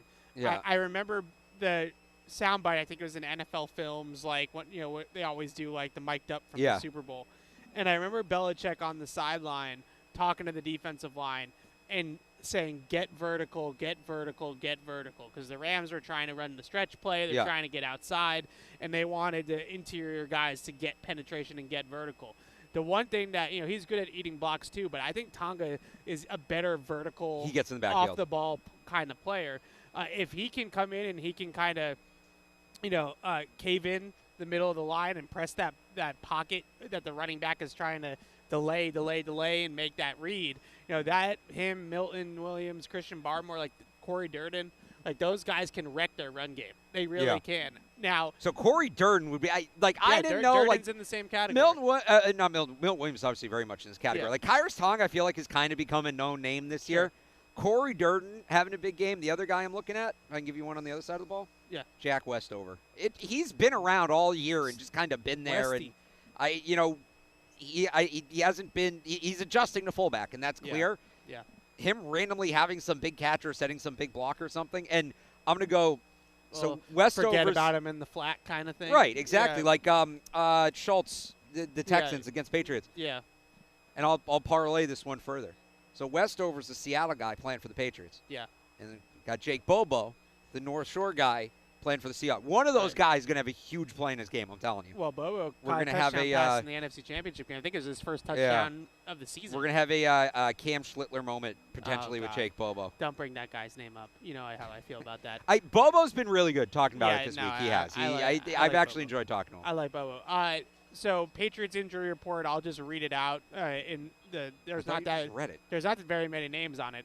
Robert Spillane was a DMP. Harold Landry limited with that knee. Thayer Munford limited with a knee.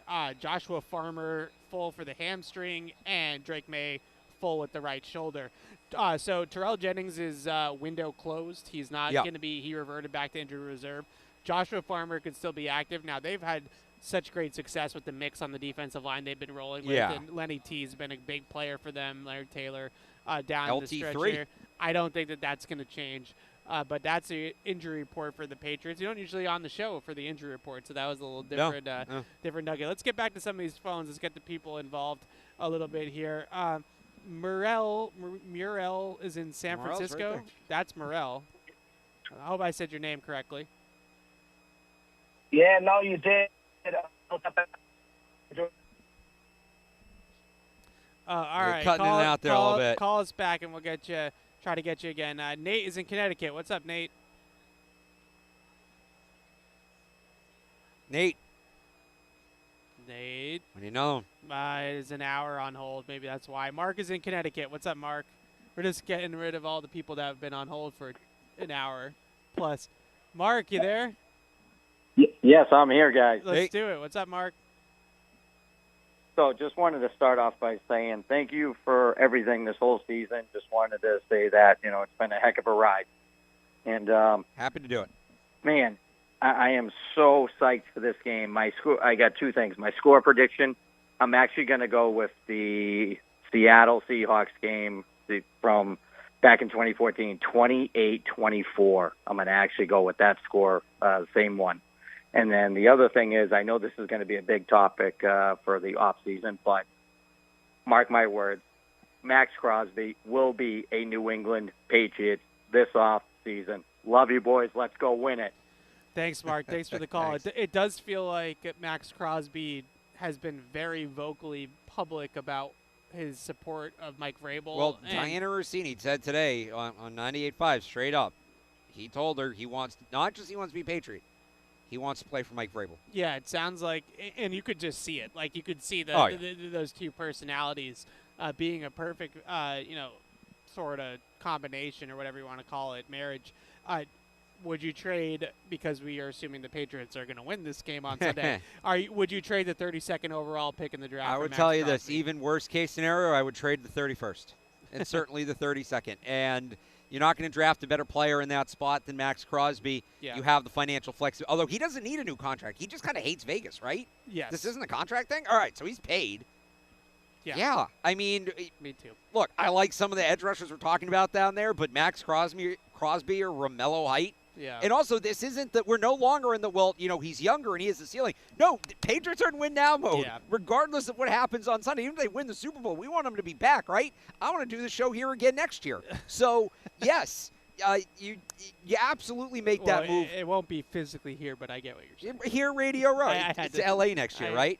Yes. It's California. Which same you know thing, how close happy enough. I'll be about you that. You love L.A. You are such an L.A. I'm guy. go home. It'd be great. All right, well, I'll enjoy the inevitable Nashville Super Bowl and the inevitable Chicago. Chicago would be okay. God, it'd be freezing. The Nashville Super Bowl is going to rule. Oh, God, it'd be so cold in Chicago if there's Super Bowl there. I mean, they're building an indoor building. Okay, I'm talking about the I know, but you're acting like they're not going to get one. They're going to get one. Oh God, the national one will be cool. So but yeah, the point being, we're both all in on Max Crosby. Can I add another layer to this? Because it's probably not just a first. I don't think it's two firsts, but it's probably not just a first. Is there a move where you tag K'Lavon Chaisson so you can include him in that trade? If the Raiders are like, well, we need a guy back to step into that. Sure, I would wonder like. Ideally, I would pair him with K'Lavon Chaisson. Well, the Raiders did, right? They did that. They had it. I would do that, too. The year before Chaisson came here. I hear you, though. Maybe is it Anthony Jennings is another guy that could. I don't know. I was talking to somebody about this the other day. And let's say he has a big game on Sunday. Maybe it's not the franchise tag. Has Chaisson played himself into being a tag player? Maybe he gets the transition tag? Yeah, he very well might, because that market's going to get silly. Right. So he's going to get $20 million. The only way to kind of control that, especially if he has a big game in the Super Bowl, is to tag him and put a cap on how much it can possibly be with the tag, in some way, shape, or form. And it buys you time, and then you can, you can extend him, or if you have to trade him. I think that was Brian Hines. We were on the other day, compared to, he's this year's Josh Sweat. Yeah. Josh Sweat also played next to Milton Williams, by the way. Milton Williams getting guys paid. Played next to Milton Williams, looked really good, but didn't necessarily have the pedigree, but he still got paid. Yeah. Could be something similar to that. Meanwhile, we all wanted Josh Sweat. Chaisson has had a better year, right? Yeah. I think Sweat had I don't remember exactly what Josh Sweat's done, but Chaison's had a great year. The Cardinals were a tough follow this year outside of that one game where Jacoby Brissett broke the passing record. Yeah. He had 12 sacks. He was solid. But yeah. All right, let's get back to Murrell. No, I keep saying Murrell now. Murrell in San Francisco. What's up, Murrell? Nope, still not there. Going once, going twice. All right, that's okay. I got a few more notes on the Seahawks game here, Alex, because I just people could still call in too. Yes, I just mean transitioning off this the caller situation. So I want to talk. I don't think we talked to our guests were great and they did a great job outlining this game. The one thing that I want to talk a little bit more about that I think is something we haven't touched on quite a bit is Mike McDonald in this pressure scheme that he brings to the table. So they do a great job. They don't blitz a lot, but when they do blitz, it almost always gets home. They're number 1 in the league in EPA when they blitz, but they're only 25th in the league in the rate in which they blitz. So they don't blitz a ton. Right, but they're effective when they do. And they're highly effective when they do. They also simulate or scheme up pressure a lot.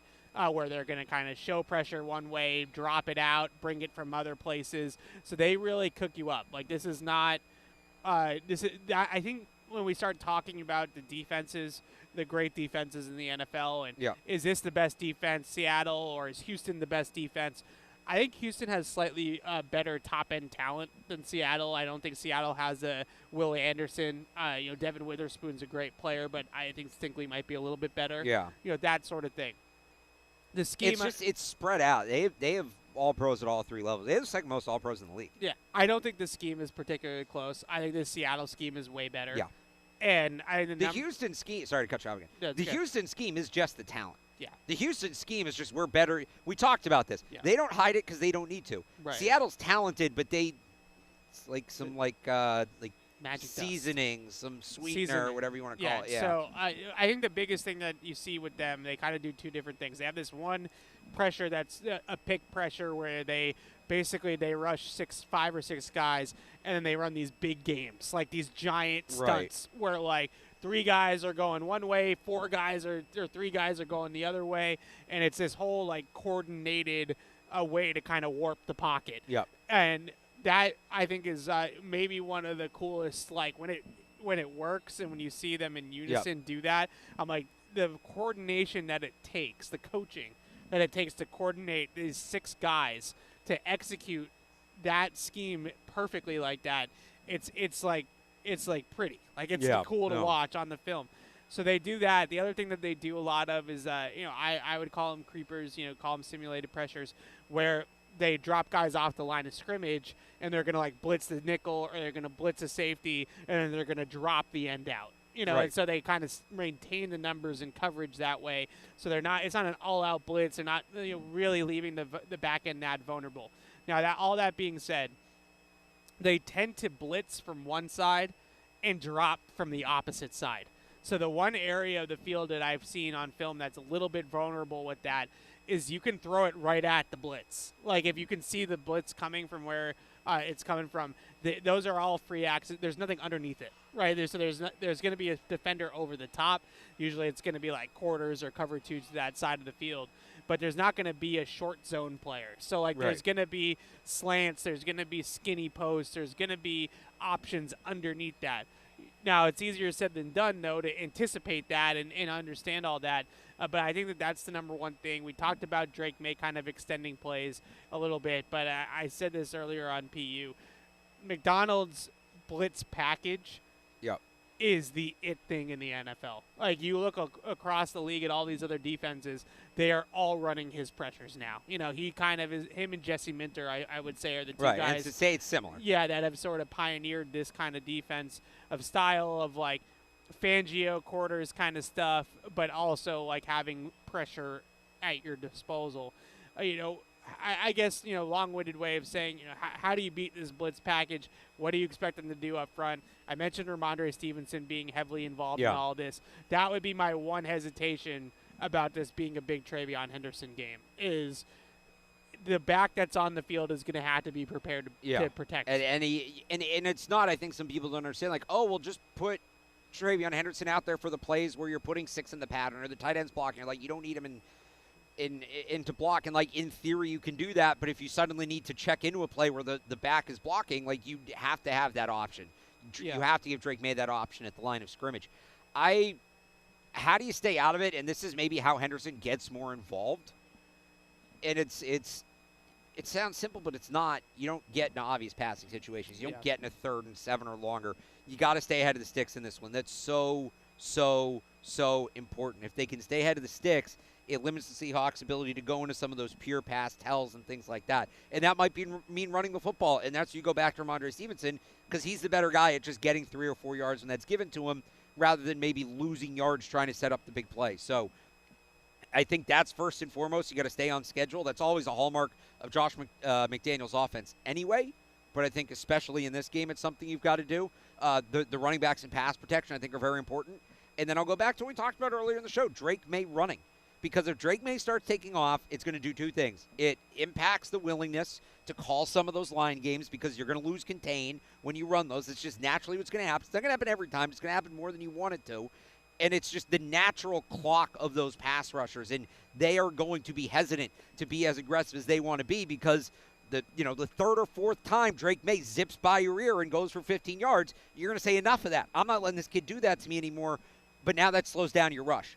Yeah. So those 3 things are how you're going to offset it. You're not going to cancel it out. Like, they're going to get theirs on the blitz, but I think you can offset it by doing those things. So another thing that I think is big, in terms of this game, you mentioned being on schedule.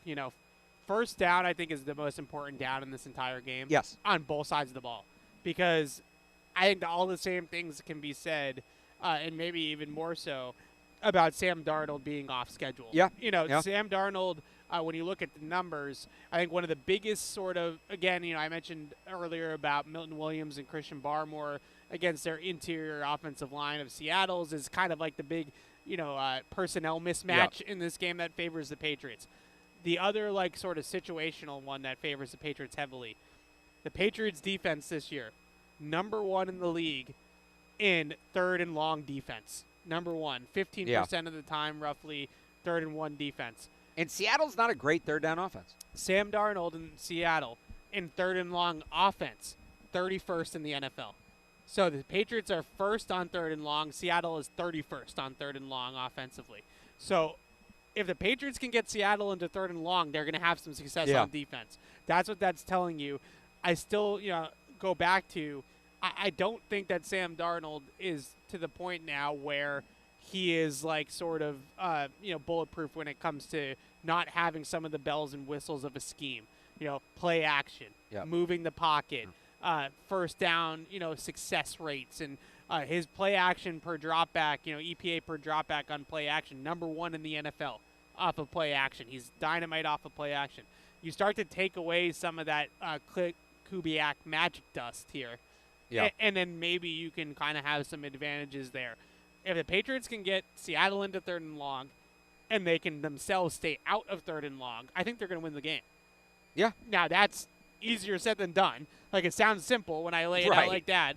It's much easier said than done, but to me, first down is the most important down in this game. Something that kind of ties into that, the Seahawks are not a good red zone offense.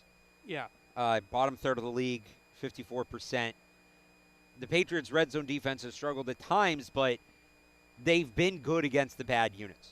They just really struggle against the good ones. So the Patriots might be able to get some more red zone success too. And that goes to I think along those same lines of in those critical situations, I think the Patriots have the advantage. Yeah. Okay. The other thing I wanted to talk to you about specifically, we haven't really talked this week. We haven't been around. Well, because you're staying down in beautiful San Jose. Santa Clara. Santa Clara. No, everybody keeps on asking me, how's Barth? Have you guys gone out yet? We have, I swear to God, I know people aren't going to believe us when we say this. We have been on separate planets. I saw you, Super Bowl I trip. think, for 10 minutes at opening night. Yeah.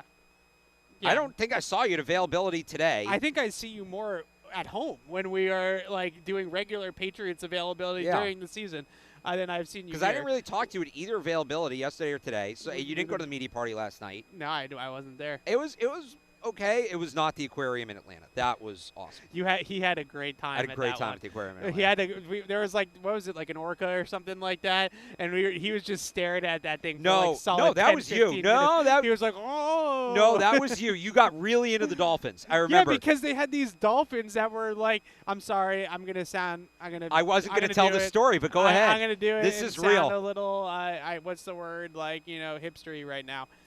The dolphins swim miles and miles in the wild, and these poor dolphins were in this tank, and I was these dolphins they're peacocks, Captain. You got to let them fly. But you let can't me just be put clear about dolphins this. in a tank.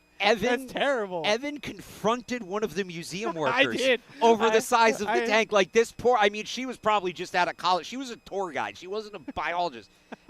Nothing she could have done about it. And Evan was furious at the size of the tank.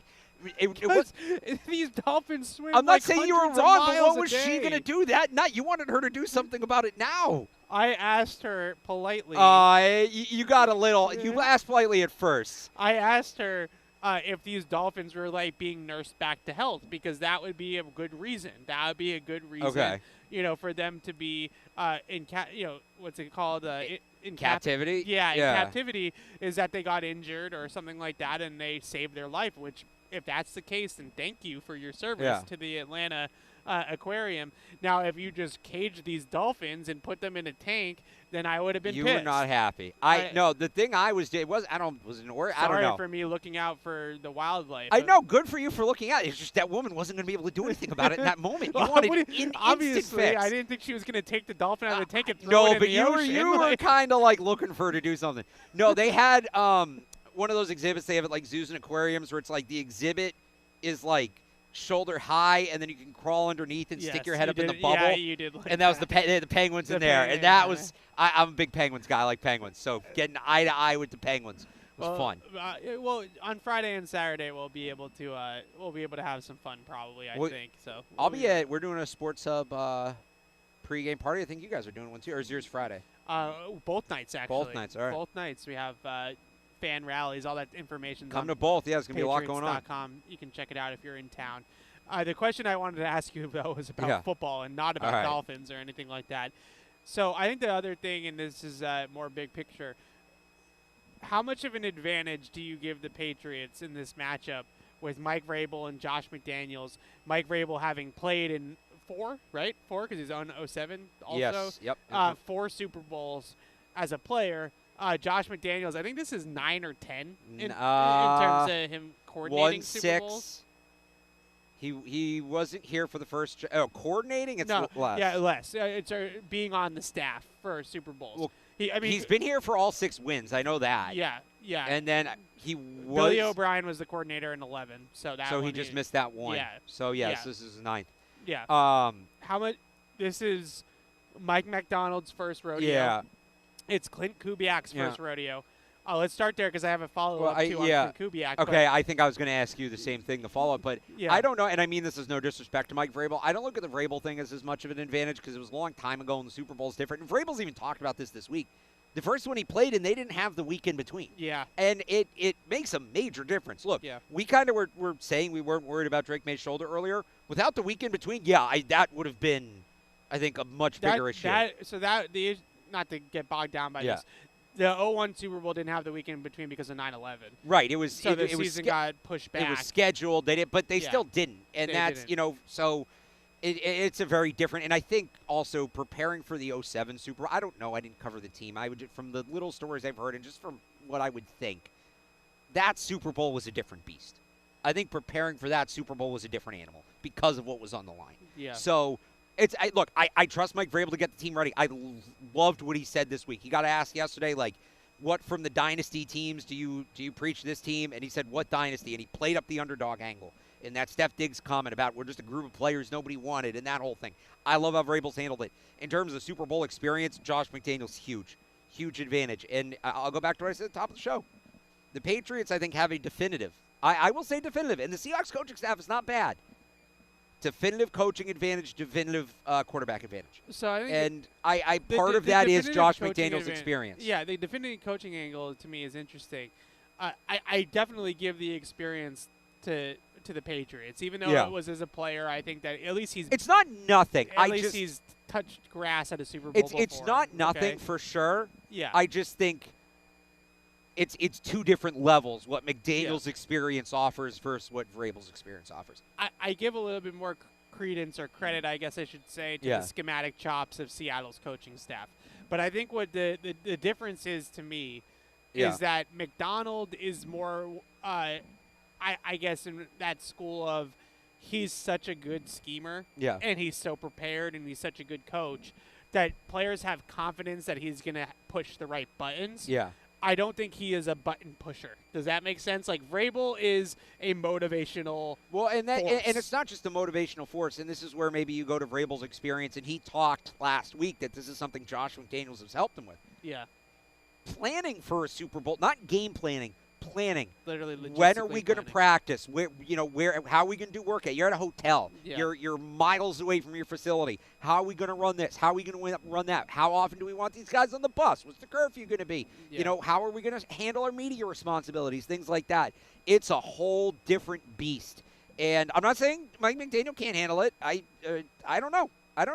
And we'll see how he did. Maybe he did great. Maybe I mean, obviously he has John Schneider to lead on. Yeah. But I just look at that as the advantage. I have a lot of respect for Mike McDonald, the schemer, and I have a lot of respect for Clint Kubiak, the schemer.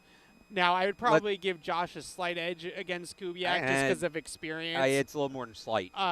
9 Super Bowls, dude. Well, in terms of experience, sure. All right. It's a lot more experience. I'm saying but like schematically, just X's and O's wise, I think Kubiak's pretty good. I think he's very good. Now, a lot of it is the base of what the Shanahan tree does and all that stuff. But I think he's very, very good. Now, the other bit of news that came out this week that he did not decline to talk about, Kubiak did, but he is in line, it sounds like, to be the next head coach of the Las Vegas Raiders. Yeah, Brady hired him to distract him to help the Pats. Oh, yeah, because Brady's been really pro-Patriots. That's true. No lately. dog in the fight. Literally the head coach he's about to hire. Yeah, really. And also one of his best friends, by the way, on the other side. So we know how this goes. We saw this before. Matt Patricia was getting ready to leave for Detroit. Charlie Weiss and Romeo Crennel were getting ready to leave in 04. We've been around this block before with all the Patriots people, Josh McDaniels, as well. Say Bill Parcells there? Sure. Well, very different scenario, but yeah. He had it. He was ready for the next job. So, I think that's like a very small percentage of a factor. It's the Super Bowl. It comes down to small percentages, man. But I know this is up your alley. So how much do you care? What kind of percentage are you at? Because me, I'm like it's a footnote. It's but not going to win the Patriots game.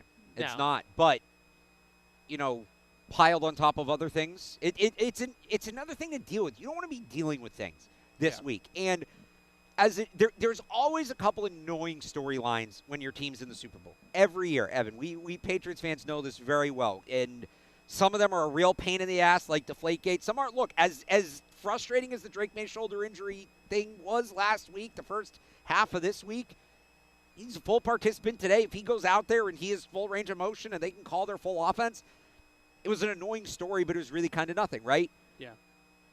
I would rather my quarterback have like a, not like, his shoulder was a little sore on Monday, but he's fine on Sunday, than the offensive coordinator starting to think ahead of who he's going to bring with him to Vegas. Yeah. And, by the way, the owners might sell the team, and who knows where any of us are going to be in 3 years. And there's that, I put those in the same basket of it's just another thing that you have to worry about that's on your mind, and you can say block out the noise. And, I think for the Patriots, it's Drake May's shoulder. For the Seahawks, it's those things. Drake May's shoulder thing's not great, but the shoulder can heal over the course of the week, and it sounds like that's what's happening. Clint Kubiak's not suddenly going to spur the Raiders, and frankly, if he does, that becomes another storyline that probably becomes pretty annoying. So it's not nothing. It's not going to decide the game, but I don't think it's nothing either. So I think the number one thing that you hit on there that could be a slight factor is obviously you have to start building out a coaching staff with the Raiders. Now, can Brady, is it Spytek is their GM now? Spytek? Yeah.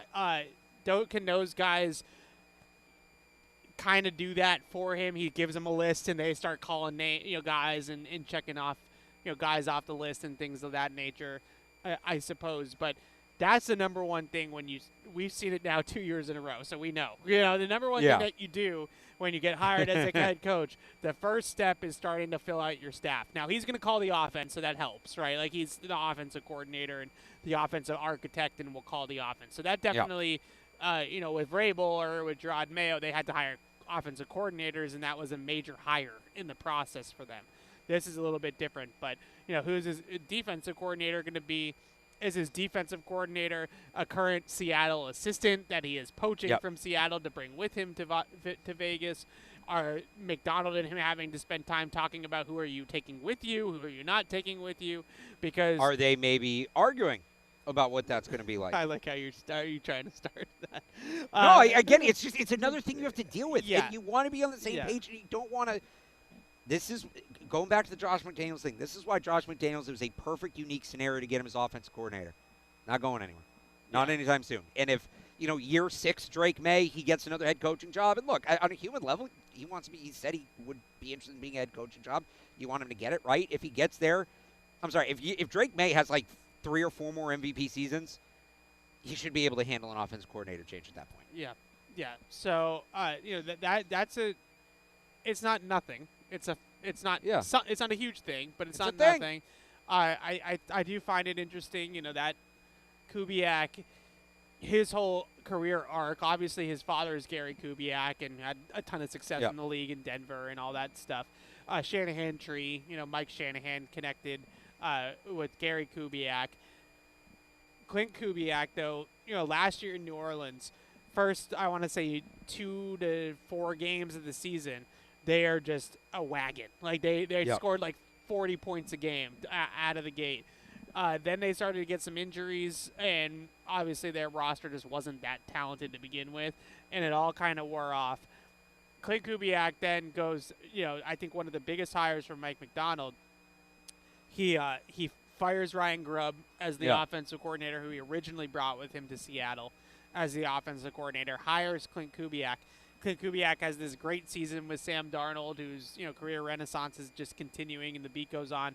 And now he's head coach in the league. And I just that sort of meteoric rise or that skyrocketing up the ranks a little bit is interesting to me because I think that now it's going to move fast. You have to build out a staff. Yeah. We're already like the combine's in like. Right, you got to get familiar with the roster. It's in like 3.5 weeks, literally. Free agency is in a little bit over a month, and that these are all things that are going on for all these teams. That'll be really interesting to see, how much that matters. I do think the Patriots have a coaching advantage. Maybe schematically, my brain is kind of just in the X's and O's of it. Is like it's not super lopsided, but I think it's an advantage. When you pile everything else on it, it gets there. All right, a couple more little things, and then we'll wrap the show up. You want to do the Hall of Fame stuff now? We're on late back home, so we don't have a ton of callers at this time. Imagine trying to fall to sleep listening to us. Yeah, that would be hard. I can't imagine that would be easy. We're pretty. What's nerdy. your fall asleep show? What's your go-to? Like me to put this on in the background, put the sleep mode on the TV? It's a good question. I don't really do that. Oh, see, I can't sleep in silence anymore. I got used to the TV. I don't really do that. The hotel I was at, I had to switch hotels because that was just the plan. That's how we booked it. You got to get rooms where you can get them. The hotel did not have a sleep function. That threw me off. That threw me off big time.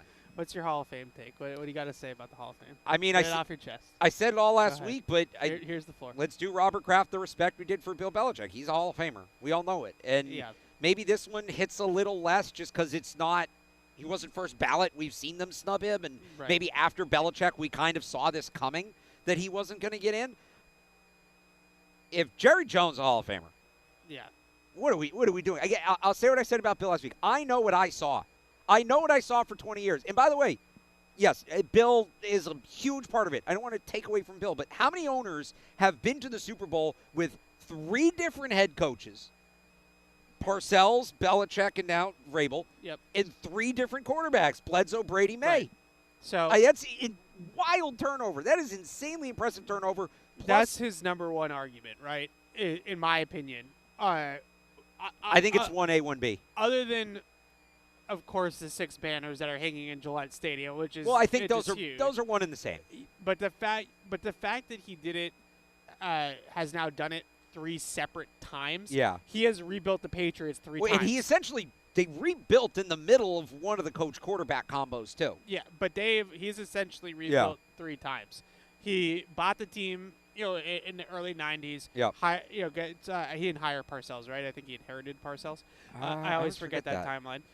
But he buys a team in the early 90s, goes to the Super Bowl. No, he inherited Parcells. Yeah, he goes with the Super Bowl. But he could have fired him. With Bill Parcells and Drew Bledsoe. That kind of fizzles out. Yep. Trades for Bill Belichick. Yep. You have a first-round pick? Greatest dynasty in the history of sports. Yes. Ensues. Then that ends because all good things have to come to an end. Although he extended that probably 8 years plus what its lifespan should have been. And now here we are again. Now in the defense, not in the defense of not putting Robert Kraft in the Hall of Fame because there's no defense of that. No. The voters though voted before the Patriots made the Super Bowl this time. So, but that's what I want to bring in and where I think it's 1A, 1B because it's a contributor category and you're not necessarily. I don't think it's as much contributing to the league as it is to the team, as it is to the organization. The media deals, ending the lockout. Jeff Saturday called him the man who saved football. I mean, I think he's played a part in the international expansion too, right? He's played a hand in that. And, as far as owners go, right, he was never the face of the league in the way like Tom Brady was the face of the league. Yeah. But as an owner, I mean, it was him, it was Jerry, and it was everybody else. Yeah. And it still is. And you look at the way the league grew and he still does, but you look at the way the league has grown with him playing such an integral part in the league politics and the way these meta decisions are made, forget what he's done for the Patriots. Yep. And you shouldn't. I mean, that's a huge part of it. What he's done for the sport itself and the league itself in terms of growing it and growing the brand and growing the business. Yeah. I don't know how you don't put him in, man. No, you're 100% right. And all these things come back to especially when you start to compare them to guys that are already in. Right, exactly. Like, You know, if it like was we do this super with- hard, we do this with Rodney Harrison too, where Yeah. it's like John Lynch is in and Brian Dawkins is in, and like, obviously like guys like Reed and Palomalu are kind of in a better Right. category in my opinion. But like those guys, Lynch and Dawkins, are very comparable players to Rodney Harrison, and both those guys have gold jackets, Right. and Rodney Harrison doesn't. Jerry Jones and Robert Kraft are very comparable people in terms of what they've done for the league. I think Robert's done a lot more. And and he's not in. Right. And so that's the part that doesn't make sense. We had Howard Balzer, who's a longtime Pro Football Hall of Fame voter on Patriots Unfiltered earlier. How'd he vote? And he said he voted. I don't remember what he said. Okay. I don't want to guess. All right. I don't Fair remember. enough. Go back and listen to it. The thing that he said. I would imagine if he came on here, he voted yes, because he's not going to put himself in that ambush. So the thing that he said, and that I tried to push back a little bit, but I didn't want to be like hostile towards the guy. Sure. But I would have been. the thing that he said was like he gave this long. I mean, guys, this answer, Anthony Marine, was like 45 minutes long. This long, convoluted answer about the voting system, and it's 3 votes for 5 people, and yada yada yada, and it's a numbers game, and it's like BS. It's a numbers game. Either like you really mean that he should be in, or you don't, right? Like if you have 3 yes votes out of 5, Right. it's very easy to make Bill Belichick and Robert Kraft your 2 yes votes. It's not that hard. Right. So like, that's the thing. The system is broke. But they keep. I feel like a lot of the Hall of Fame voters now have just defaulted. They're using the system as an excuse. Look, Look, it's deflecting. the They're system's deflecting. bad, and it might keep a guy like Mike Holmgren out or Mike Right. Shanahan out Right. because you may say, okay, the players have the weight. But if you're asked the question outright, who's the more deserving Hall of Famer? Of these 5, you have to pick 3. Bill Belichick, Robert Kraft, Ken Anderson, L.C. Greenwood, and Roger Craig. It's not close. No offense to those players. It's not close. Belichick and Kraft are more deserving. And by the way, I think Roger Craig should be in. I thought he was in. He would get my 3rd vote. I'd vote for all 3 of them. Yeah. But you can't say, well, these guys have waited so long, and we got to make sure. There's a reason they've waited. Yeah. There's a reason they've waited. And maybe that's just the process, and let the process do the process of the process determined they shouldn't get in. Don't tweak it, and now the process determines Belichick doesn't get in, because that means the process is broken. I know what I saw. Belichick's a Hall of Famer. If he's not getting in, the issue's with the process and the voters, not with Bill Belichick. Same for Robert Kraft. Okay, so the other thing that's going to happen here, that Yep. this is going to have a really great shelf life of like 24 hours, but we can talk about it anyways. Well, more than 24. I think it's late tomorrow night. For the live audience. NFL Honors will be tomorrow night on Thursday night here in San Francisco. The Patriots are well represented in terms of nominees. 6 over or 5 over 6 categories? Yeah, 4 out of over 5 or No, 5 it's 5. over 6. It's 5 out of because it's Drake, Vrabel, McDaniels, Diggs, Henderson. That's 5, 5 yeah. for 6 categories because Yeah, Mason too. Yeah. Yeah. So they are well represented in sort of nomination in Yep. terms of nominations. Obviously, they're working tomorrow night. Yep. So I think they still go to that. I don't think so. I No? think All right. if they win, they will. So we won't get an acceptance speech. They'll have a video. Ah, They'll play a okay. pre-recorded. That's gotta kind of suck recording that when you don't know whether or not you're gonna win it. Part of what's good about those speeches they is might seeing the know. emotion in the moment. They might know. Oh, maybe they tell them like, "Hey, you Yeah, won. Like, yeah. give us a video." All yeah, right. yeah. So let's just go across the ballot. Yeah. First and foremost, let's start with I total hunch. Yeah. I think Adam Vinatieri is going to get in the Hall of Fame. I think. I'm not giving him anything at this point. He so should. I'm not that- giving him that's anything at this one. point, but it'd be if great. I- He should be. If I had to guess, Him and Kuechly, massive snubs. if I had to guess, I think both those guys are going in Okay. tomorrow night. MVP. I think MVP is going to be really close. I think it's gonna be Stafford. It's gonna be close. But it's gonna be I think Stafford. it's going to be Stafford. They as well. they wriggled around last year to get Joshy his MVP so he could get one. Why And do the, we have the, to bring this? the make emphasis this on about voting Josh because Allen? it was so fraudulent, and now they're going to go back to the current, to the way they've always done it. So I agree. I think it will be Matthew Stafford. I think offensive. Here's my player, hot take. Yep. I think he wins Offensive Player of the Year. Drake. So This is what I don't understand about this. It's ass backwards. The award that he is more worthy of is MVP. yeah, Like he was the more valuable right. player. Like that's the whole thing. and we had Mina Kimes on earlier. She said that's why she voted for Drake May, because when you take Matthew Stafford with a great run game and a great play caller in Sean McVay and a great defense on the other side of the ball, who was the player that elevated his team in the most? Who was the most valuable player to his team is Drake May. Who was the most productive player?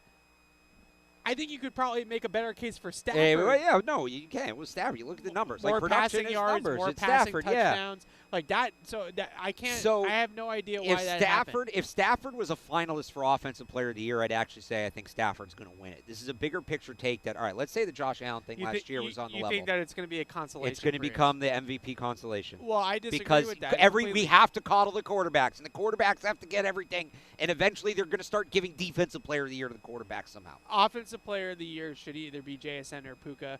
I think it will probably end up being JSN. So we need to go back to non-quarterbacks winning MVP. That's not going to happen. I know, but this is 1972. The reason the award system, what you were just going to do? You have Walter Payton an MVP. Well, like what we were just talking about with the Saquon should have won it last year. Oh God, and they won this. Yes, that's crazy. And like we were just talking about with the Hall of Fame, the system's broken, but that shouldn't bail out the voters. Okay. It wouldn't be such an issue. We only have with 5 minutes left. So all right, I'm just saying it wouldn't be such an issue if they actually considered players at other positions. I'm just saying. I do feel as though, again, this is all gut. I have no information on this whatsoever, I promise. I do feel that Mike Vrabel is going to win Coach of the Year. That is the one I'm the most confident about. He has won Coach of the Year at all the other, PFWA, Sporting News, like all these other people that hand out these awards. It's been Mike Vrabel. Coach of the Year. It's not there's not a ton of overlap in voters, but there is not zero overlap in voters either. You kind of just get the general idea of what a voting body looks at with these kinds of things. It's typically a turnaround award, right? He had the biggest turnaround. I would say that Mike Vrabel is probably going to win Coach of the Year. Yes, I'd agree with you. I don't know about McDaniels. That one is tougher to me. I think that was a slam dunk. So it should be. I don't know if he's going to win. Who else is nominated there? So this is the problem that I have, and I love Josh McDaniels, and I don't want this to come across as any other thing but, thinking that he's great. Yeah. It does kind of irk me a tiny weeny bit that Mike Vrabel and Josh McDaniels are going to get recognized, but Drake May is not going to get recognized. Okay. So that's fair. The coaches that were part of the best single season turnaround in NFL history, tied for, are going to do it potentially. By the way, real quick, it's Fangio, Flores, Vance Joseph, Clint Kubiak, and Josh.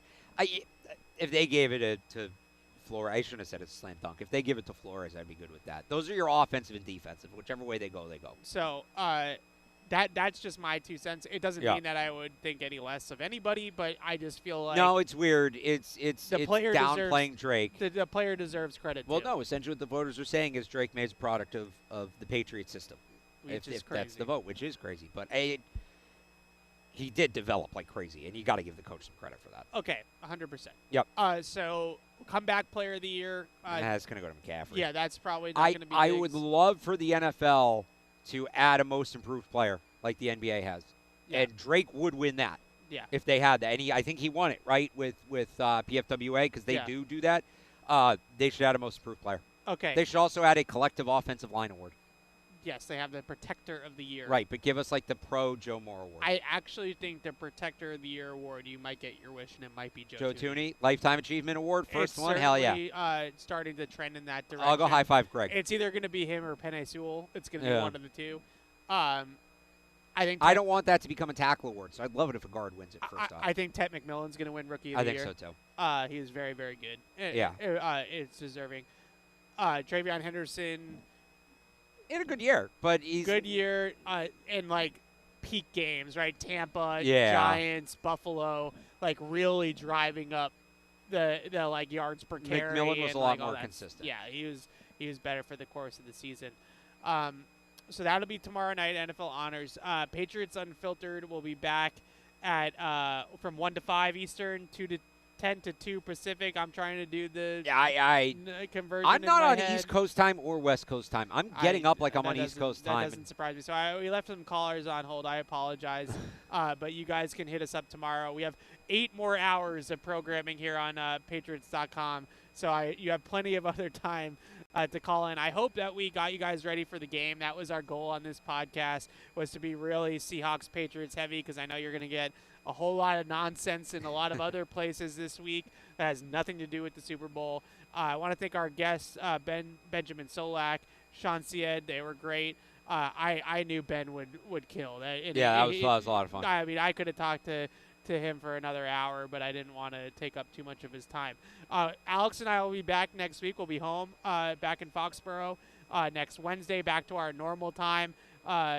We'll see. Actually, it'll be off-season schedule, so we might be. We'll see. Off-season one way. It's nice going into the off-season. No, one way or another, baby. It's not a down thing this year that we're going into the off-season. Either way, we'll break down. Well, the Super Bowl. we might be Wednesday, unless parade's usually Tuesday. Yeah, we'll break down the Super Bowl. We'll get some probably start to do some off-season things. I am so freaking behind on the draft. It is going to be a sprint. It's starting to kind of low key stress me out a little bit. I'm with you. But we'll talk about all that stuff. Enjoy the Super Bowl, guys. Truly enjoy the game. Have a good time watching it. Hopefully the Patriots come out on top, but just in general, it's not normal that they're back here again. No, enjoy every second of it. It's not normal, so enjoy it. We'll see you guys next week, and we'll see you on Patriots Unfiltered tomorrow. Bye. Hey, this